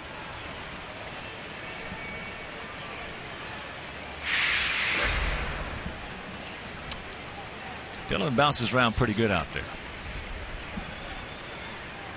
Pedroia has popped up to right and had an infield single, extending his hitting streak to 12. We get a few very good athletes for our pitchers. That ball hit hard. But we got a man there. Right in front on the track of the ball. Little guy just put a charge into it. Meanwhile, good play by Ramirez. And we'll go to the bottom of the sixth, leading by 4.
Chicago and Boston close out their series on the south side. Pre-game coverage kicks off at 6:30 with Sportsnet Central. Don't miss the White Sox, Red Sox Wednesday night at 7 on Comcast Sportsnet. 6 runs, 7 hits, no errors for our guys. 2 runs, 4 hits, 1 error for their guys. Here at the bottom of the 6th inning in the first of 3 games set. And the first. As we got guys walking in now. Shane Victorino. No.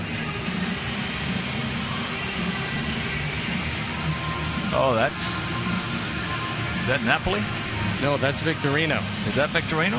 Who has gotten hurt quite a bit. and could very well be on that hustle play to first base. He might have come up with a leg difficulty. That's been the one thing in recent years for Victorino. He just has had a hard time staying healthy. So Johnny Gomes, through the last 2 years, has been with 2 different teams, but both of them went to the playoffs. And one of the things they say about Gomes wherever he goes is that he's terrific in the clubhouse. Well, you know the story on Gomes. I tell you, I'm a big Gomes fan. Yep. I've never met him, never talked to him, but I'm a big Gomes fan. I wish him the best, except, of course, when they're playing us. Daniel Nava shifts over to right field. Gomes takes over in left.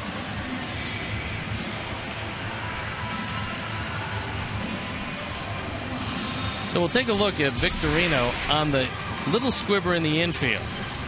Comes out of the box.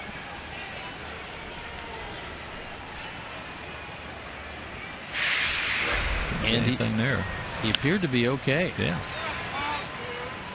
First pitch to Tyler, popped up, so 1 pitch, 1 out. And schedule Southpaw for your birthday party, wedding, holiday party, festival, or block party. Southpaw visits your next event. Call 312-674-1000 or visit whitesox.com/Southpaw.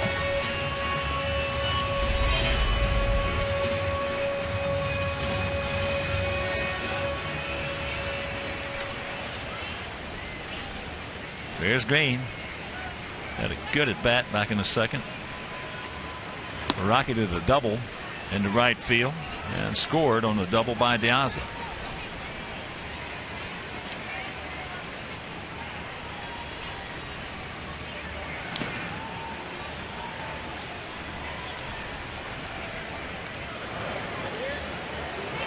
It's Clayton Mortensen loosening up in the bullpen as the pitches have really piled up on John Lester. The run he gave up in the 5th was unearned, but there's 6 of them up on the board. The first 5 were earned. He's at 103.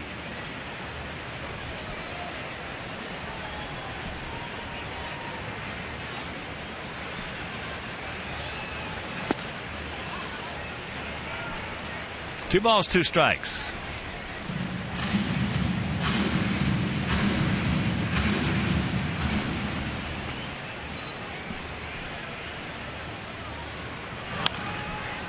Trying to go into right field with him.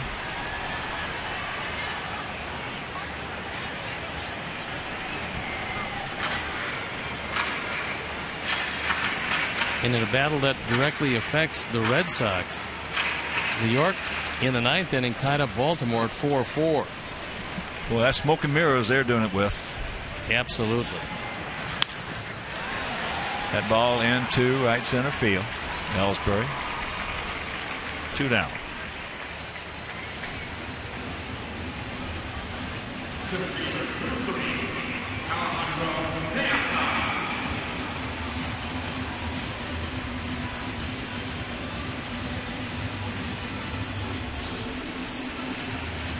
So here's Diaz, 1 for 3. That little squib double right over the bag at third, knocking in a run, his 18th, and he also scored.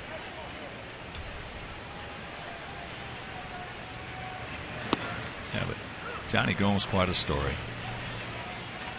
Parents divorced when he was 4 years old, lived with his dad until he was a teenager. Planned to enlist in the Marines after his junior college year. Suffered a heart attack in 2002. It's a very young man to have a heart attack. Survived a horrific car accident that killed his best friend and left him, of course, emotionally scarred. Softly hit. So that's a 1-2-3 inning, and we're into the 7th.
post-game live. CSN will take you live to Detroit to hear from the Blackhawks' biggest stars and Coach Q himself. Blackhawks post-game live presented by Hawk Ford, tonight after White Sox post-game live on Comcast Sportsnet. And Matt Thornton comes in the game. Dylan Axelrod did a terrific job. Matt 0-1, ERA 2.13. He's on for the 20th time. So part of the winning aspect of the pen, which is Thornton, Crane, and of course Addison Reed, assuming that the starting pitcher can get the game in the 7th, which is what Dylan did tonight. Well, Dylan is our unsung hero on this ball club. I mean, he's been terrific. Well, this is a pretty good offensive team that he held to just 2 runs on 4 hits. You'd have to say overall, if you'd have said to Robin that Dylan would get you into the 7th with a 4-run lead, Robin would have been ecstatic. Oh, yeah.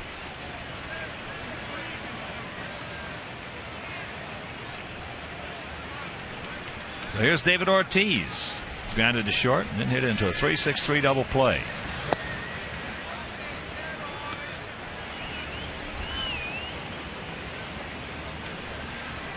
David 3 for 11 off Matt. Ortiz on a 7-game hitting streak. Made a good pass at that one. Ortiz doesn't give much ground to left-handers. He's up there letting it all go on each and every swing. Well, they made up the best 3-4 combination I have ever seen. Ortiz and Manny Ramirez. For a long time. Oh. I've seen some good 3-4 combinations in my life, but none better than that duo right there.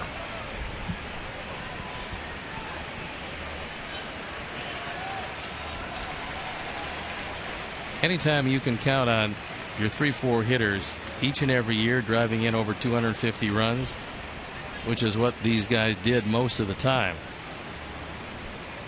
that's hard to beat. 2-2 the count. And both of them, 2 of the best 7th, 8th, and 9th inning hitters in the game. Last year, David Ortiz played just 90 games, but he did hit .318. Close pitch, didn't get it. Just off the plate. That one misses inside. Good eye by Ortiz.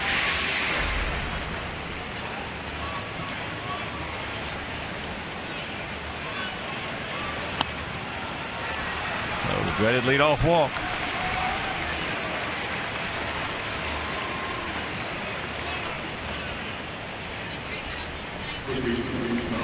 Dylan walked one guy. That was with 1 out. Stephen Drew back in the 3rd, and then Salsa Amakia hit the 2-run homer. We got to start pitching over some leadoff walks.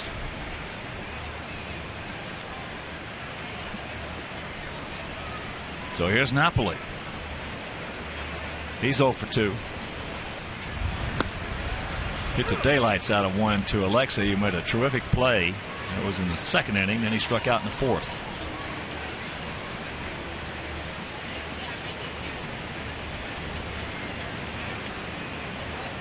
Stay out there, Matt.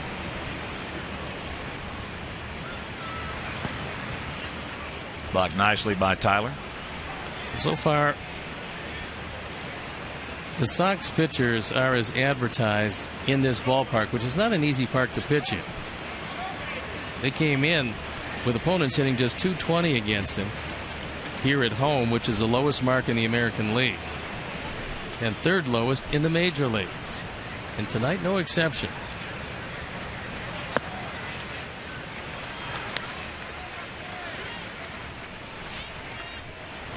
You take a look at the flags from the start of the game till now, almost knocking the flagpoles down as storms are coming in. Well, that's what my iPad weather channel said around 9 o'clock. Here it is, 9:10. Come on, Matt. 3-1. This is too dangerous an offense to be putting guys out. Can't do it. If you do, you're going to get beat.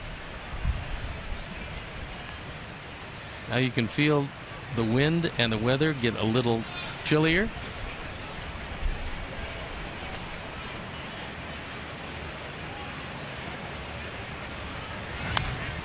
Big rip and a full count.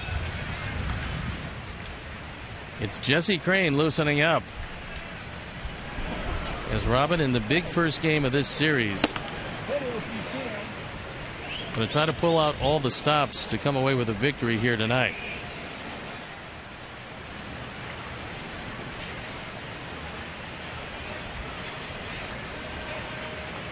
Payoff pitch. Back-to-back leadoff walks.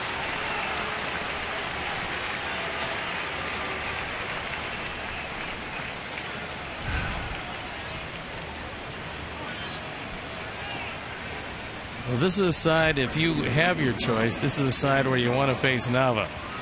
Hitting just .241 as a right-hand hitter.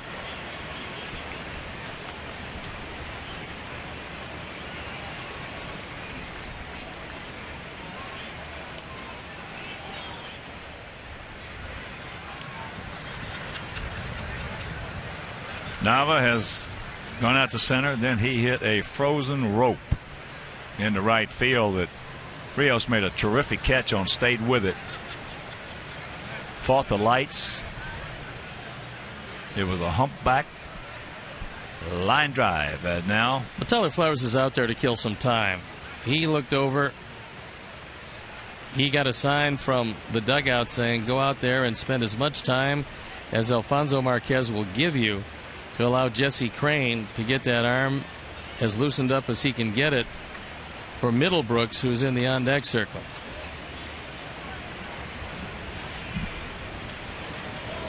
outfield straight up, spread out about equidistant. Back-to-back leadoff walks here in the top of the seventh. Sox lead at 6-2. And that's into right field. That's a can of corn. Ortiz going to tag and move into third.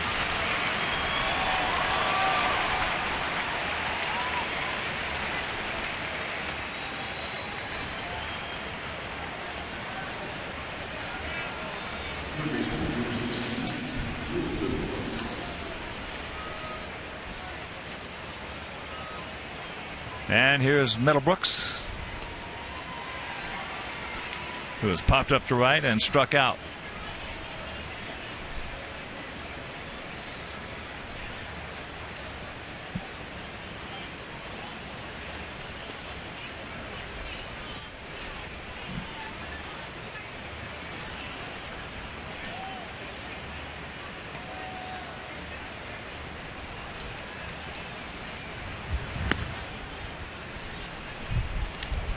Takes ball one. Middlebrooks, one of the Red Sox with very little, if any, speed. No stolen bases. He's grounded into 5 double plays. And with a ground ball here, it'll be 6. As Napoli with a very good lead at first. A little tardy on that one. Runners at the corners, 1 out and a 1-1 count.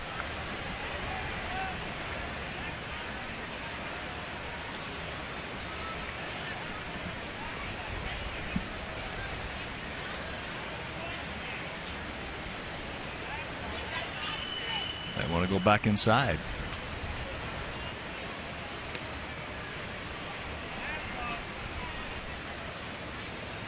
Well, Tyler figuring if they can jam him, you can get that ground ball to the left side. Just don't miss out over the plate. That ball hit hard. Off the wall. So both these walks are going to score, and it's a 6-4 ball game. You got to be bleeping me. We've walked 3 guys, and all 3 of them have scored.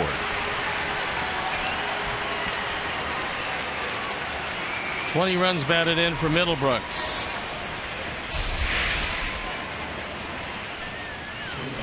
That looked like a cutter. It was low and in. Only it didn't get inside far enough, and Middlebrooks was able to get the good part of the bat on it. No chance for Viciedo. And it's become a whole lot closer here in the 7th. And here comes Robin.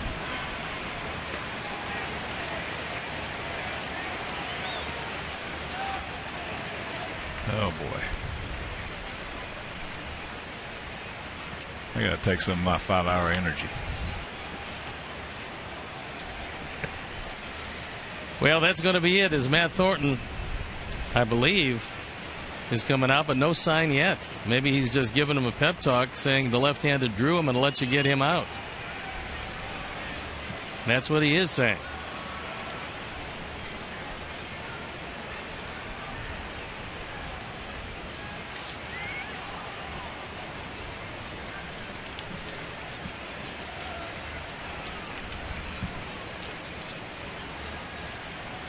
So drew one of the walks that scored tonight.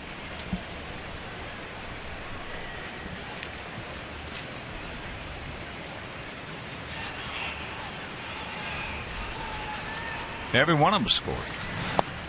First pitch strike.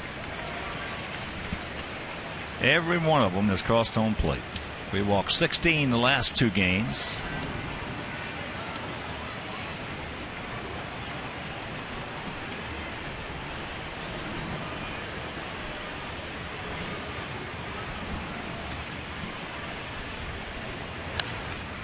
Good rip at that one.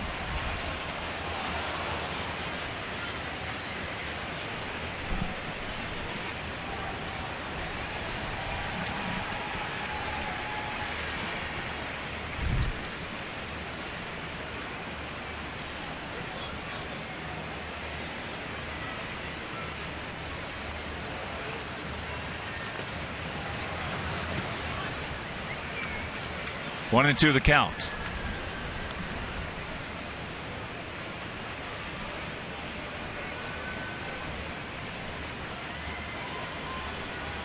Ryan Butterfield at third base. Doesn't figure Drew to be slicing the ball down that way.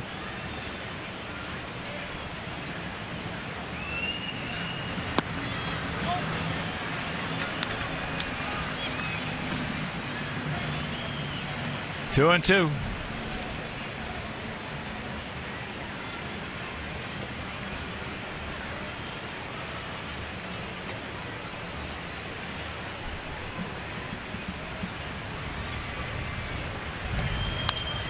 Another good rip.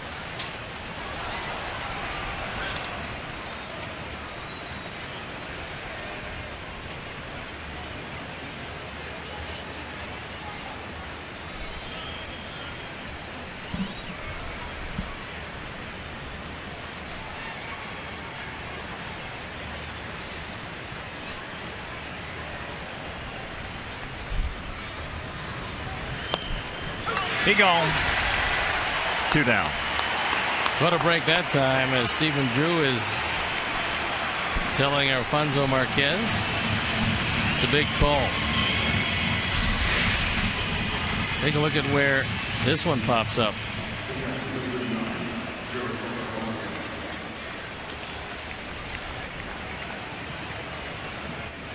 Well, you won't saw Talamacchia hitting from this side. He had a 2-run homer and a single from the left side. Hitting 160 from this side. But he is 2 for 4 lifetime off Thornton. Big out to carry at least a 2-run lead and give him just 6 outs. If you can get salty.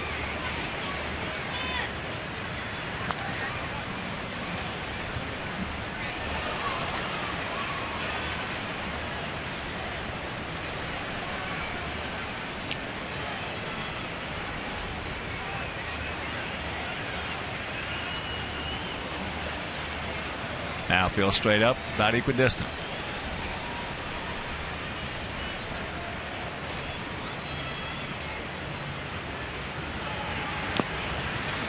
Can't get it.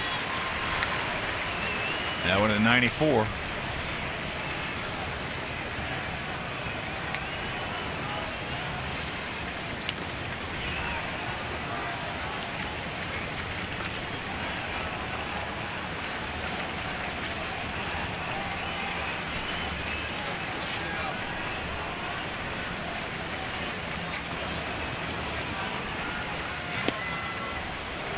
2-2. Matt throwing a lot of pitches to every hitter. Well, he reached back that time and tried to throw a fastball by him, but got it well too far inside. High fastball here probably gets it.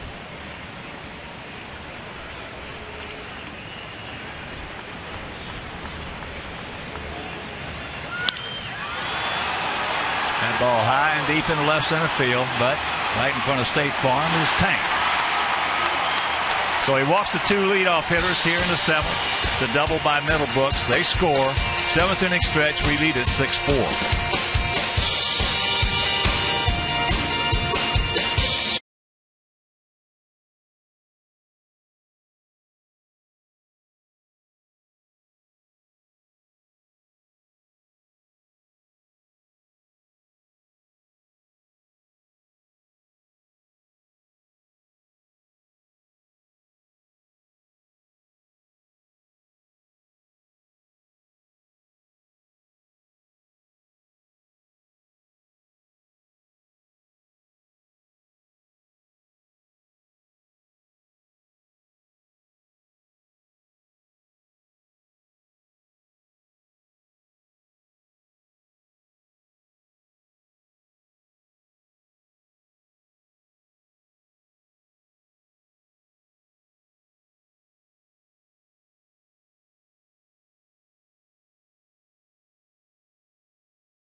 For live baseball everywhere you go, available for your iPhone, iPad, Android, and BlackBerry 10. So subscribers can get At-Bat premium features for free and watch live games. Download At-Bat on the Apple App Store, Google Play, Kindle App Store, BlackBerry World, or text At-Bat to 31826. A new pitcher coming in for the Red Sox is Clay Mortensen. He's 1-2, the ERA 3.86, on for the 17th time, used entirely out of the bullpen. Control has been a big issue. So you can see 11 walks in 21 innings. Join the crowd. Generally, they will come back to haunt you, as they have tonight, as this game has gotten a whole lot closer, and so have the Storms. Well, there's a couple of things you cannot do in the major leagues and win ball games: make errors and walk guys. So here's Alexei. Come on, guys, let's get some back. That one at 89. Alexei 1 for 3, a double and an RBI.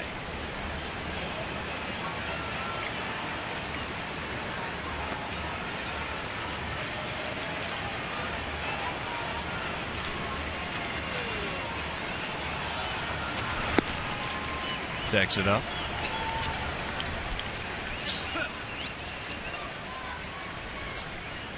6-7-0 for us. 4-5-1 for them.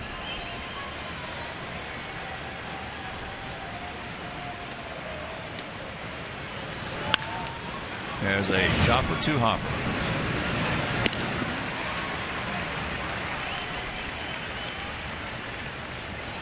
Stephen Drew is a very dependable shortstop. He's not going to make the great plays for you, but he'll make all the plays that are routine.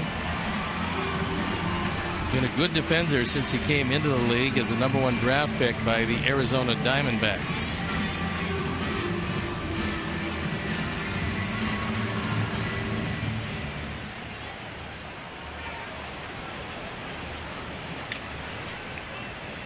There's Alex. Takes low. Alex 1 for 2. That was a single in the first inning. Stolen base and a run scored. Also has walked. And he's on that 15-game hitting streak.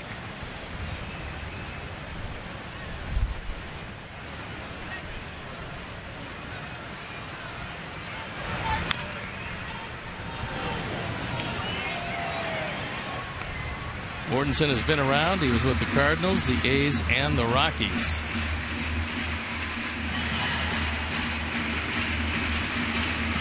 Gives you a lot of elbows and fanny out there. Drafted eventually out of Gonzaga. Takes that inside. The left-hander Craig Breslow warming up in the bullpen. But possibly the smartest man in baseball.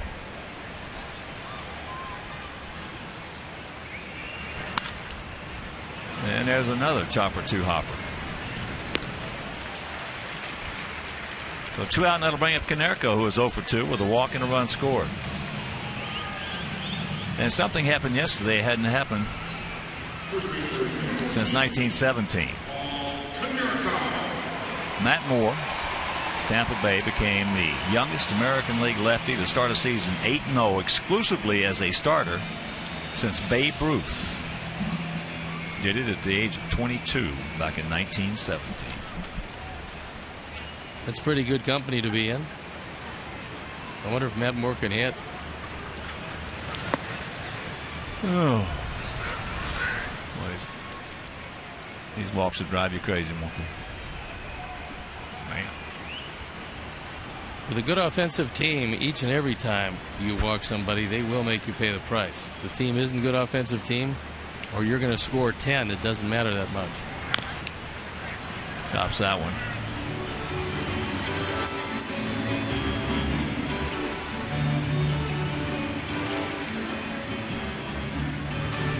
Something else happened yesterday with the Diamondbacks. First pitch of the game, hit for a home run, and they won the game 1-0. I don't believe that had been done for in the neighborhood of 50 years. First pitch of the game, and then it held up. There's the strike. Yeah, I've never seen that. First pitch of the game and nothing. And then goose eggs for everybody.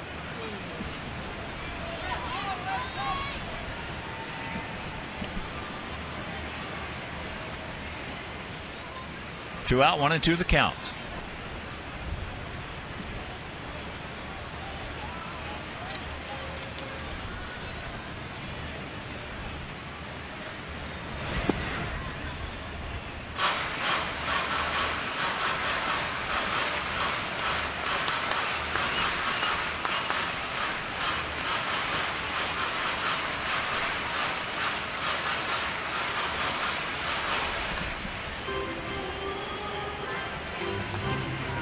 Top of the 10th in Baltimore. Yankees have taken a 6-4 lead.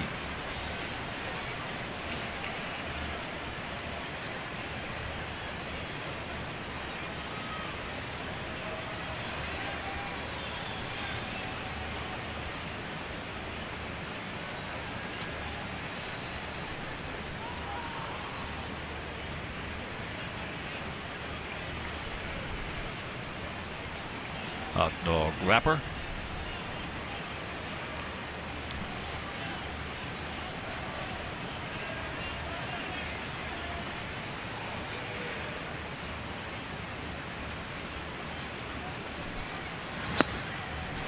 And a full count.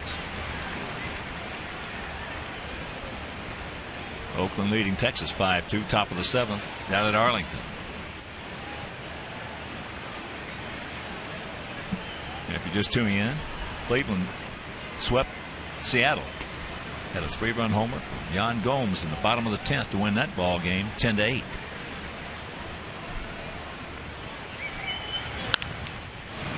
it's a 2 hopper. So 3 2 hoppers in the inning, and we'll go to the 8th inning.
Pitcher is Jesse Crane.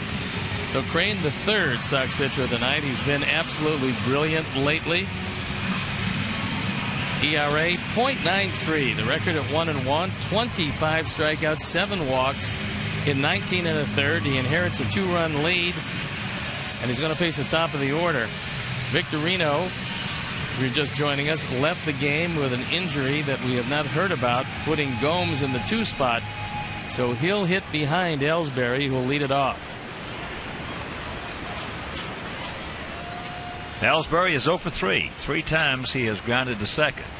Had him out in front, all 3 at bats.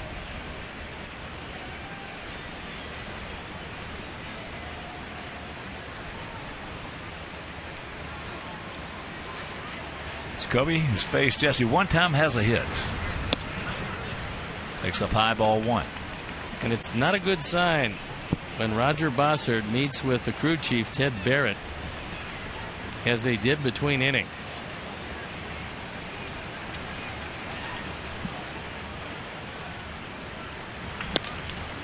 Has fastball strike at 94. First it was Mark Parent who was talking with Ted Barrett, and then Roger came out, probably telling him just about how much time we have before the rains get here.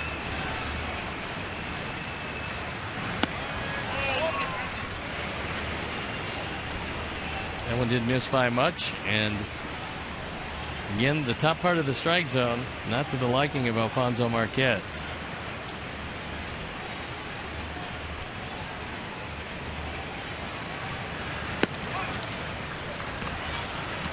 And a count 3-1.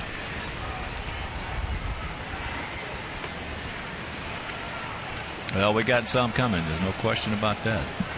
And a lot of it.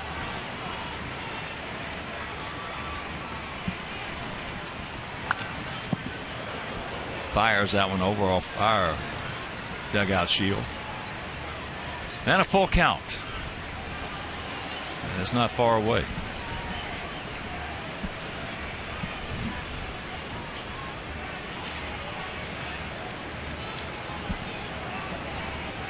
You could tell when the temperature started to drop and the winds started to pick up, it was coming.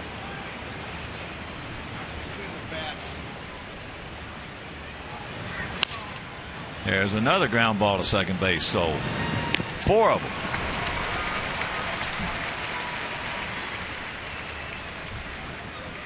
And 1 out. And Grinds coffee pouches get the product the players use, and visit grinds.com today.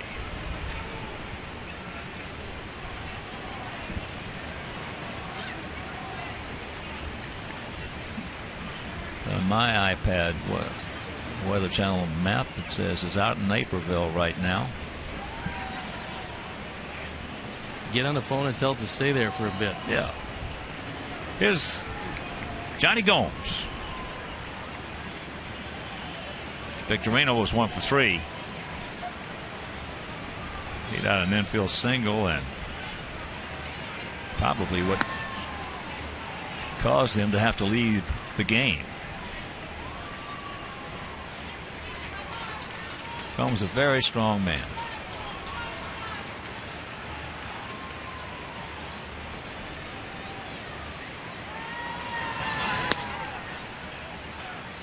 And he's got a 2-0 count.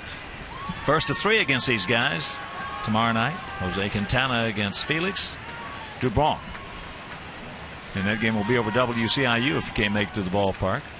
Then on Wednesday, Chris Sale against Clay Buchholz.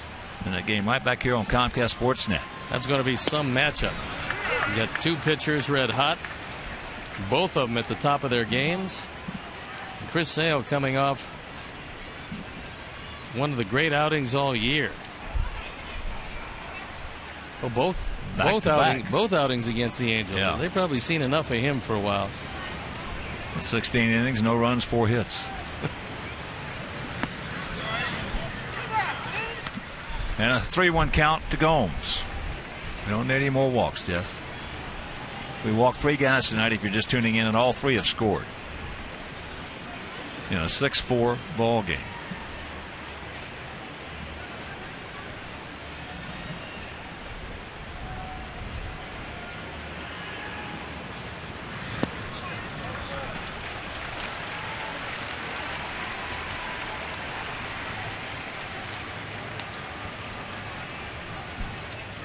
And here's Pedroia. He's 1 for 3.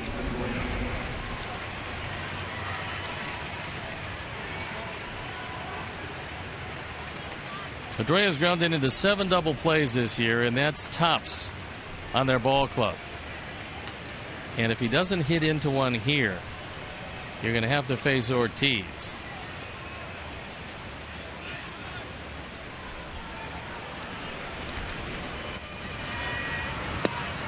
First pitch strike. Besson has gone out to right, had an infield single, and went out deep, taking Diaza back right in front of the 400-foot sign.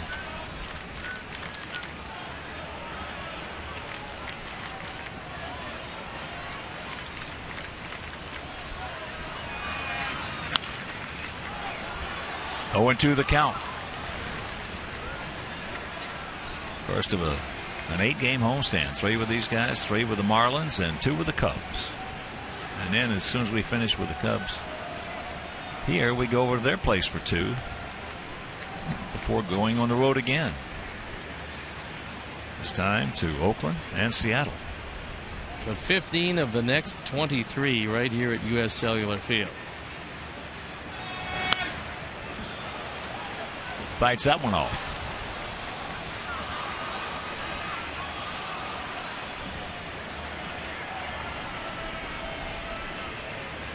After the 2 games with the Cubs at Wrigley, it's on to Oakland and Seattle.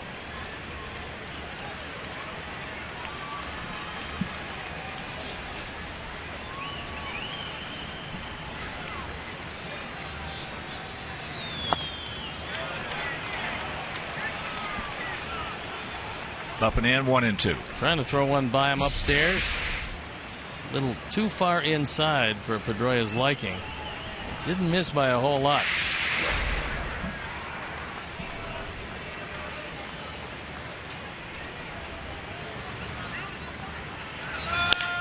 All right. Got to hurry.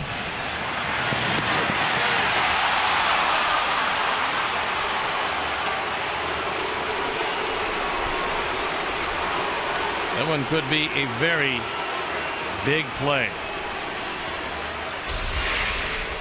Looked for a moment like it was going to be a double play, but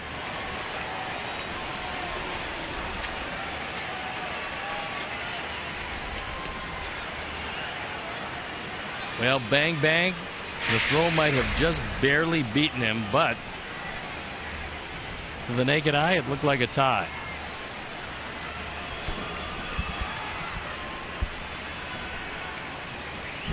So here's Ortiz. 0 for 2 tonight with a walk and a run scored.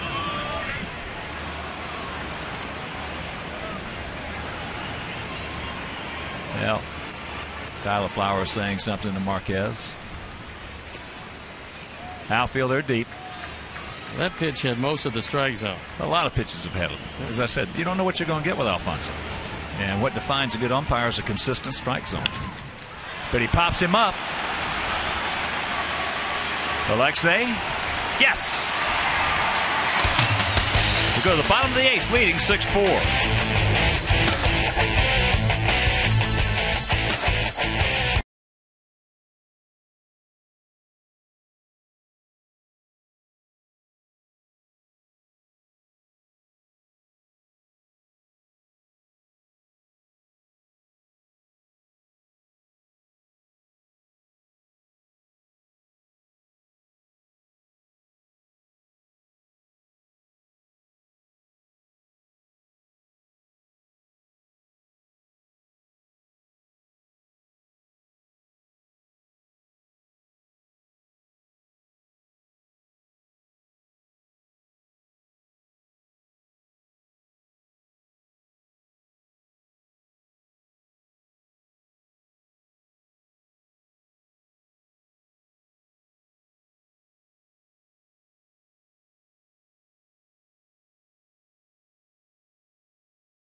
Time, and he'll be facing Adam Dunn. And just as we promised you earlier in the game, it's Miller time, brought to you by Miller Lite. And our Miller moment is none other than the aforementioned Adam Dunn. It came in the first inning. John Lester hadn't settled down yet, and he was down 3-0 as the big man hits his 11th.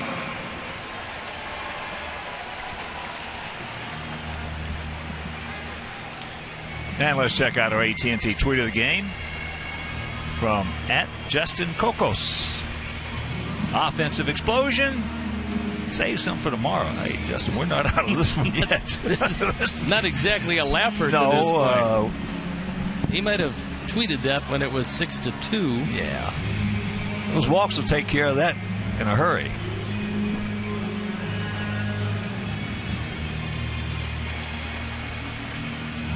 Here's Adam. 1 for 2, that big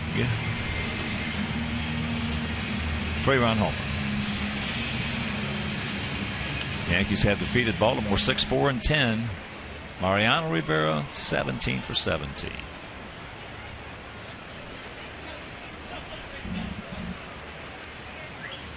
Beslow's had good success against us.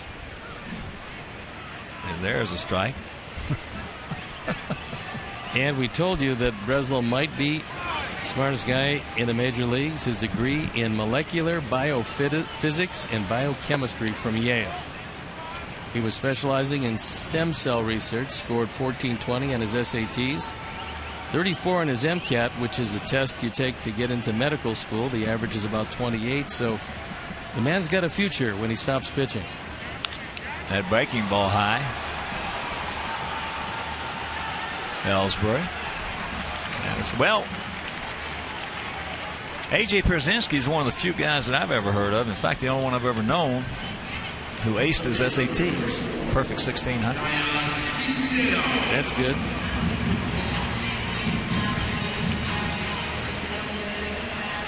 Addison Reed coming on, and he's had a magnificent year.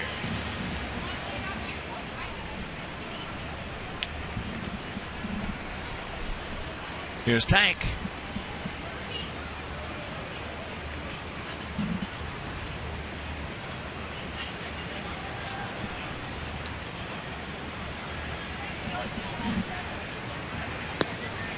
One and one. Tank is 2 for 3 with an RBI. Picked it up. RBI up in 5th inning. That's our 6th run.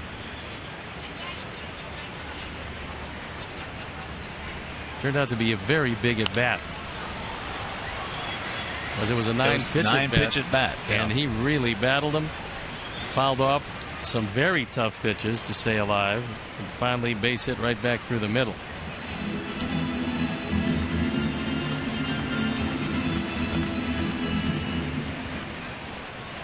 And we understand Victorino has tightness in his left hamstring. Trying to beat that base hit out, which he did. He did not go.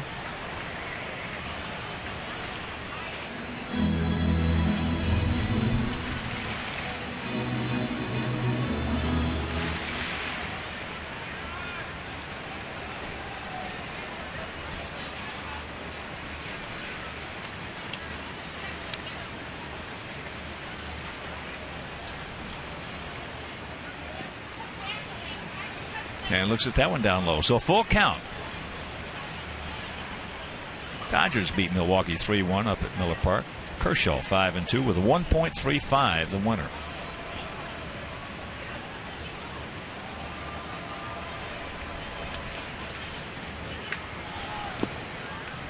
And there is ball 4.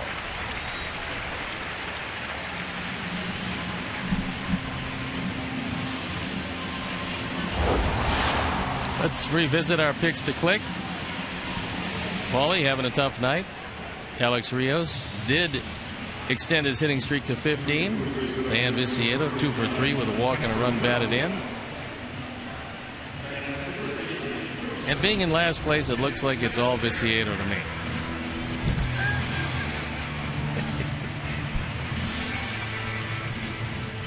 There's Casper going in to run for Tank as my partner, the Senator, with his narrative. Well, big, huge night for Viciedo.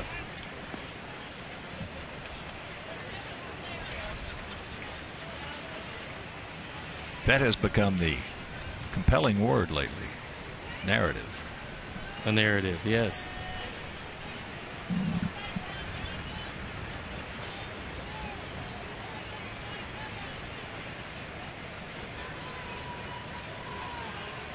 Bottom of the 8th in Houston, 6-5 Astros over Kansas City. As that's by him. Come on, Casper. Okay, he gets it back in. Gomes. So the double by Keppinger. We cannot afford to blow this opportunity, boys.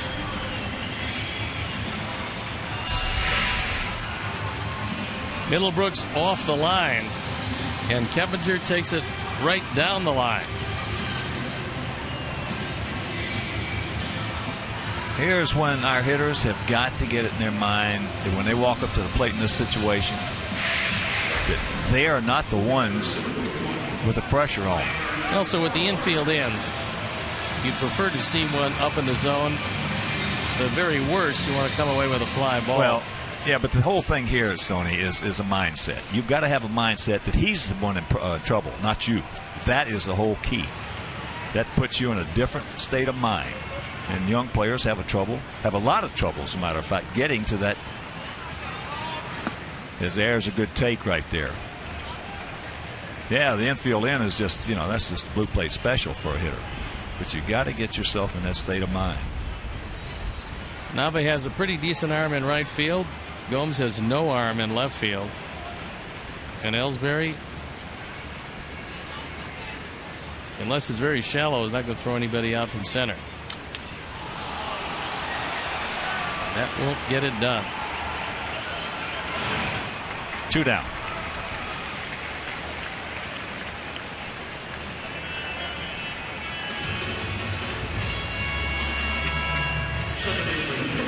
So what we'll see what they want to do with Green with Diaz on deck.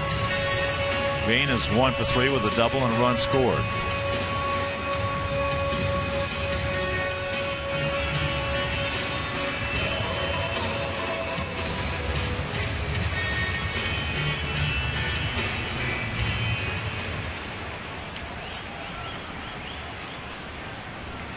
$21,816 in attendance. As they just come right at him with a pitch that's off the plate. He's all over the place. It's Alfonso.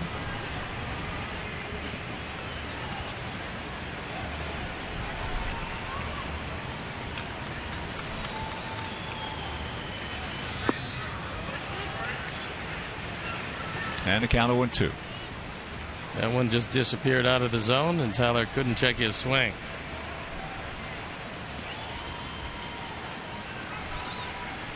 Driving in runs is a state of mind. Everything is self-induced, and there was a man right there who, especially in the 7th, 8th, and 9th inning, was terrific at it.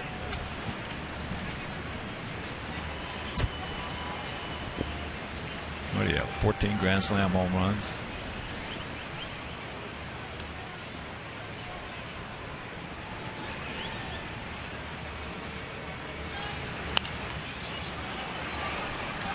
Fouls that one back.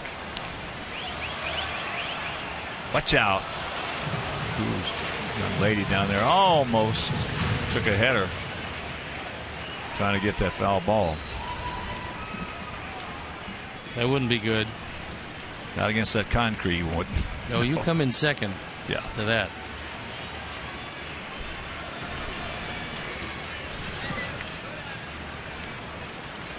Saltalamacchia has earned his money tonight. A 2-run homer and blocked a lot of pitches in the dirt. Not known as the best defender around, but he's had a very good night behind the plate. Terrific night behind home plate. He's done everything he's had to do, and then some.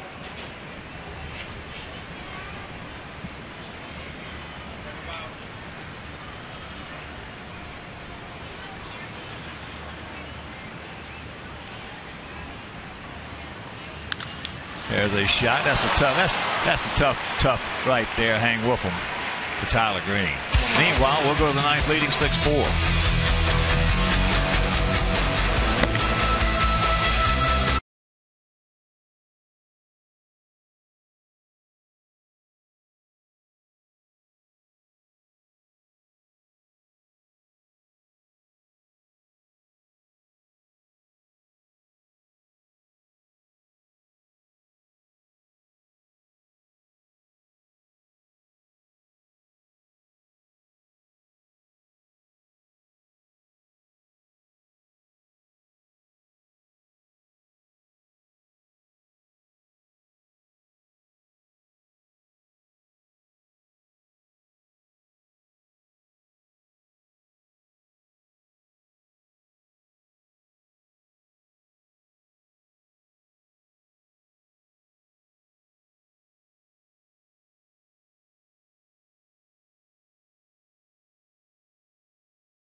And tonight after Blackhawks postgame live, keep it here for Sportsnet Central, presented by GMC. Coming up, we'll recap Game 3 for the Blackhawks and Red Wings tilted in Detroit, plus highlights and postgame coverage from tonight's White Sox Red Sox game. Don't miss Sportsnet Central tonight after Blackhawks postgame live, only on Comcast Sportsnet. Casper Wells taking over in left field. And Addison Reed comes into this one.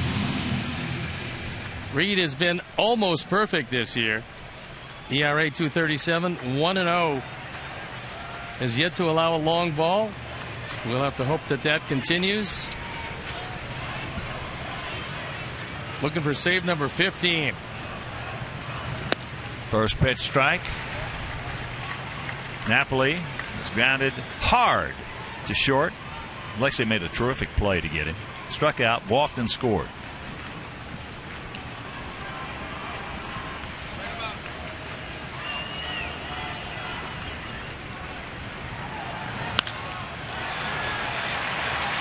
Leadoff single.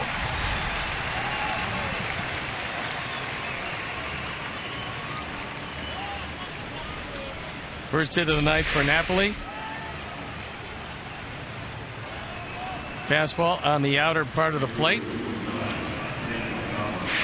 And just the 6th Red Sox hit of the night. There's Nava.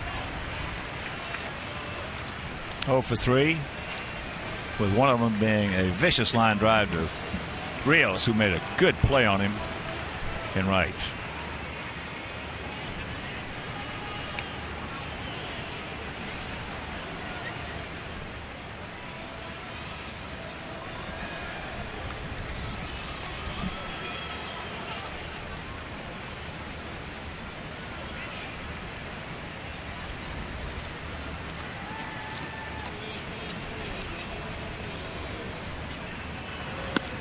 First pitch strike, Nava. Left-handed, hitting .315. 4 homers, 21 RBIs.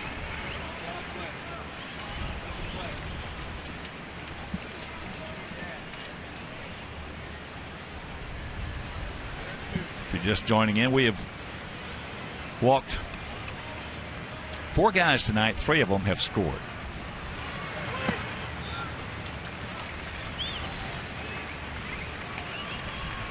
Boston's grounded into a couple of double plays and almost a third. As Reed looks for another one here.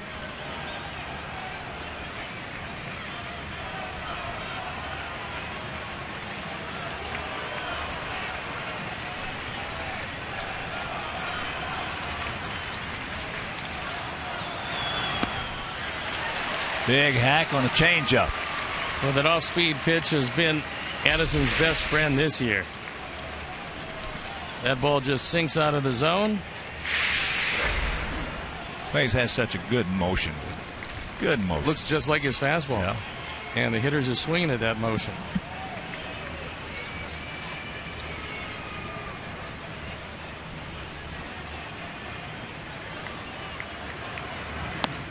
He gone. Dig out. When you've got 95, that changeup complements it, and then the fastball looks about a foot faster as he throws a high fastball right by Nava, who's late on it.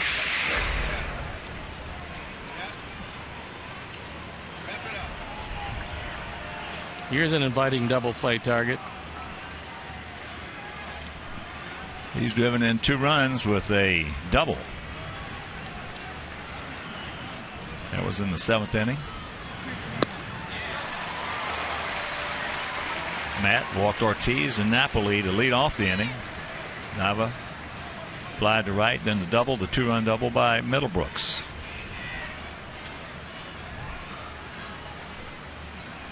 Outfield straight up.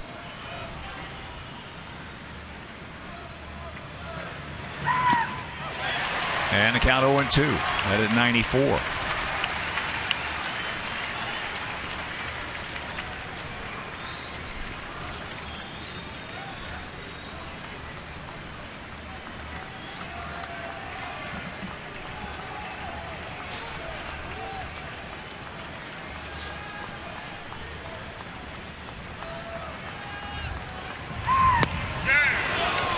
Close. Good try. That one missed off the corner. Good 0-2 pitch. Inviting, but not a strike. And one way or the other, with Drew in the on-deck circle, you'd love to see this one end before Saltalamacchia would have a chance from the left side.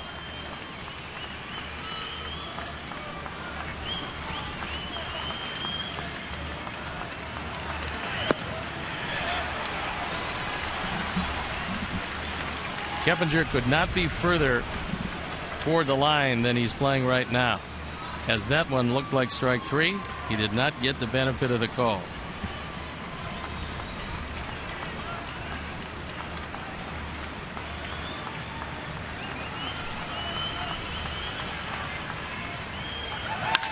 That ball hit high into center field, deep. We got a man there. We got a man there with about 2 feet to spare. Hey, grab some bench. 2 out.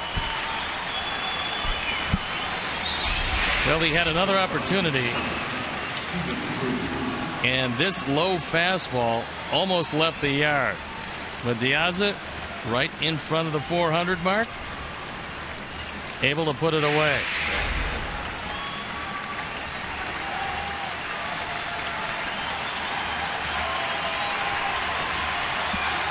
It's a man we've been waiting for since 7-10. He has 3 home runs, and he's 0 for 2 tonight with a walk and a run scored. Takes it up high.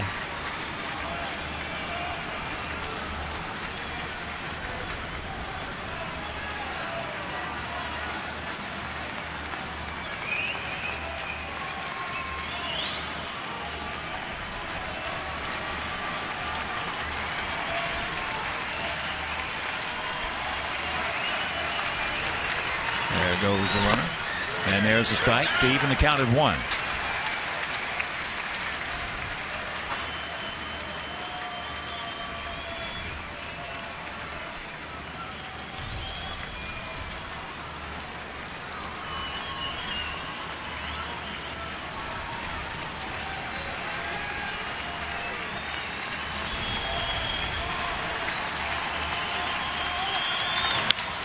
Ground ball, looking to play by Paulie. Yes, and this ball game is over. A beautiful play by Canerco, saving a base hit. So the Sox hang on. They jump out 6-2 as we take another look at this play. What a great play by Paul Canerco. When you're not swinging the bat, there's another aspect to this game, and he shows you what could be a game saver there. So our Sox tacked the first loss of the year on John Lester. Dylan Axelrod was absolutely brilliant, winning his 2nd game of the year. Alex Rios extending his hitting streak to 15. And all in all, a great way to start the first game of the homestand. And let's check out our GMC player of the game. It is our unsung hero so far in this 2013 season, Dylan Axelrod. Going 6 innings, 4 hits, 2 runs.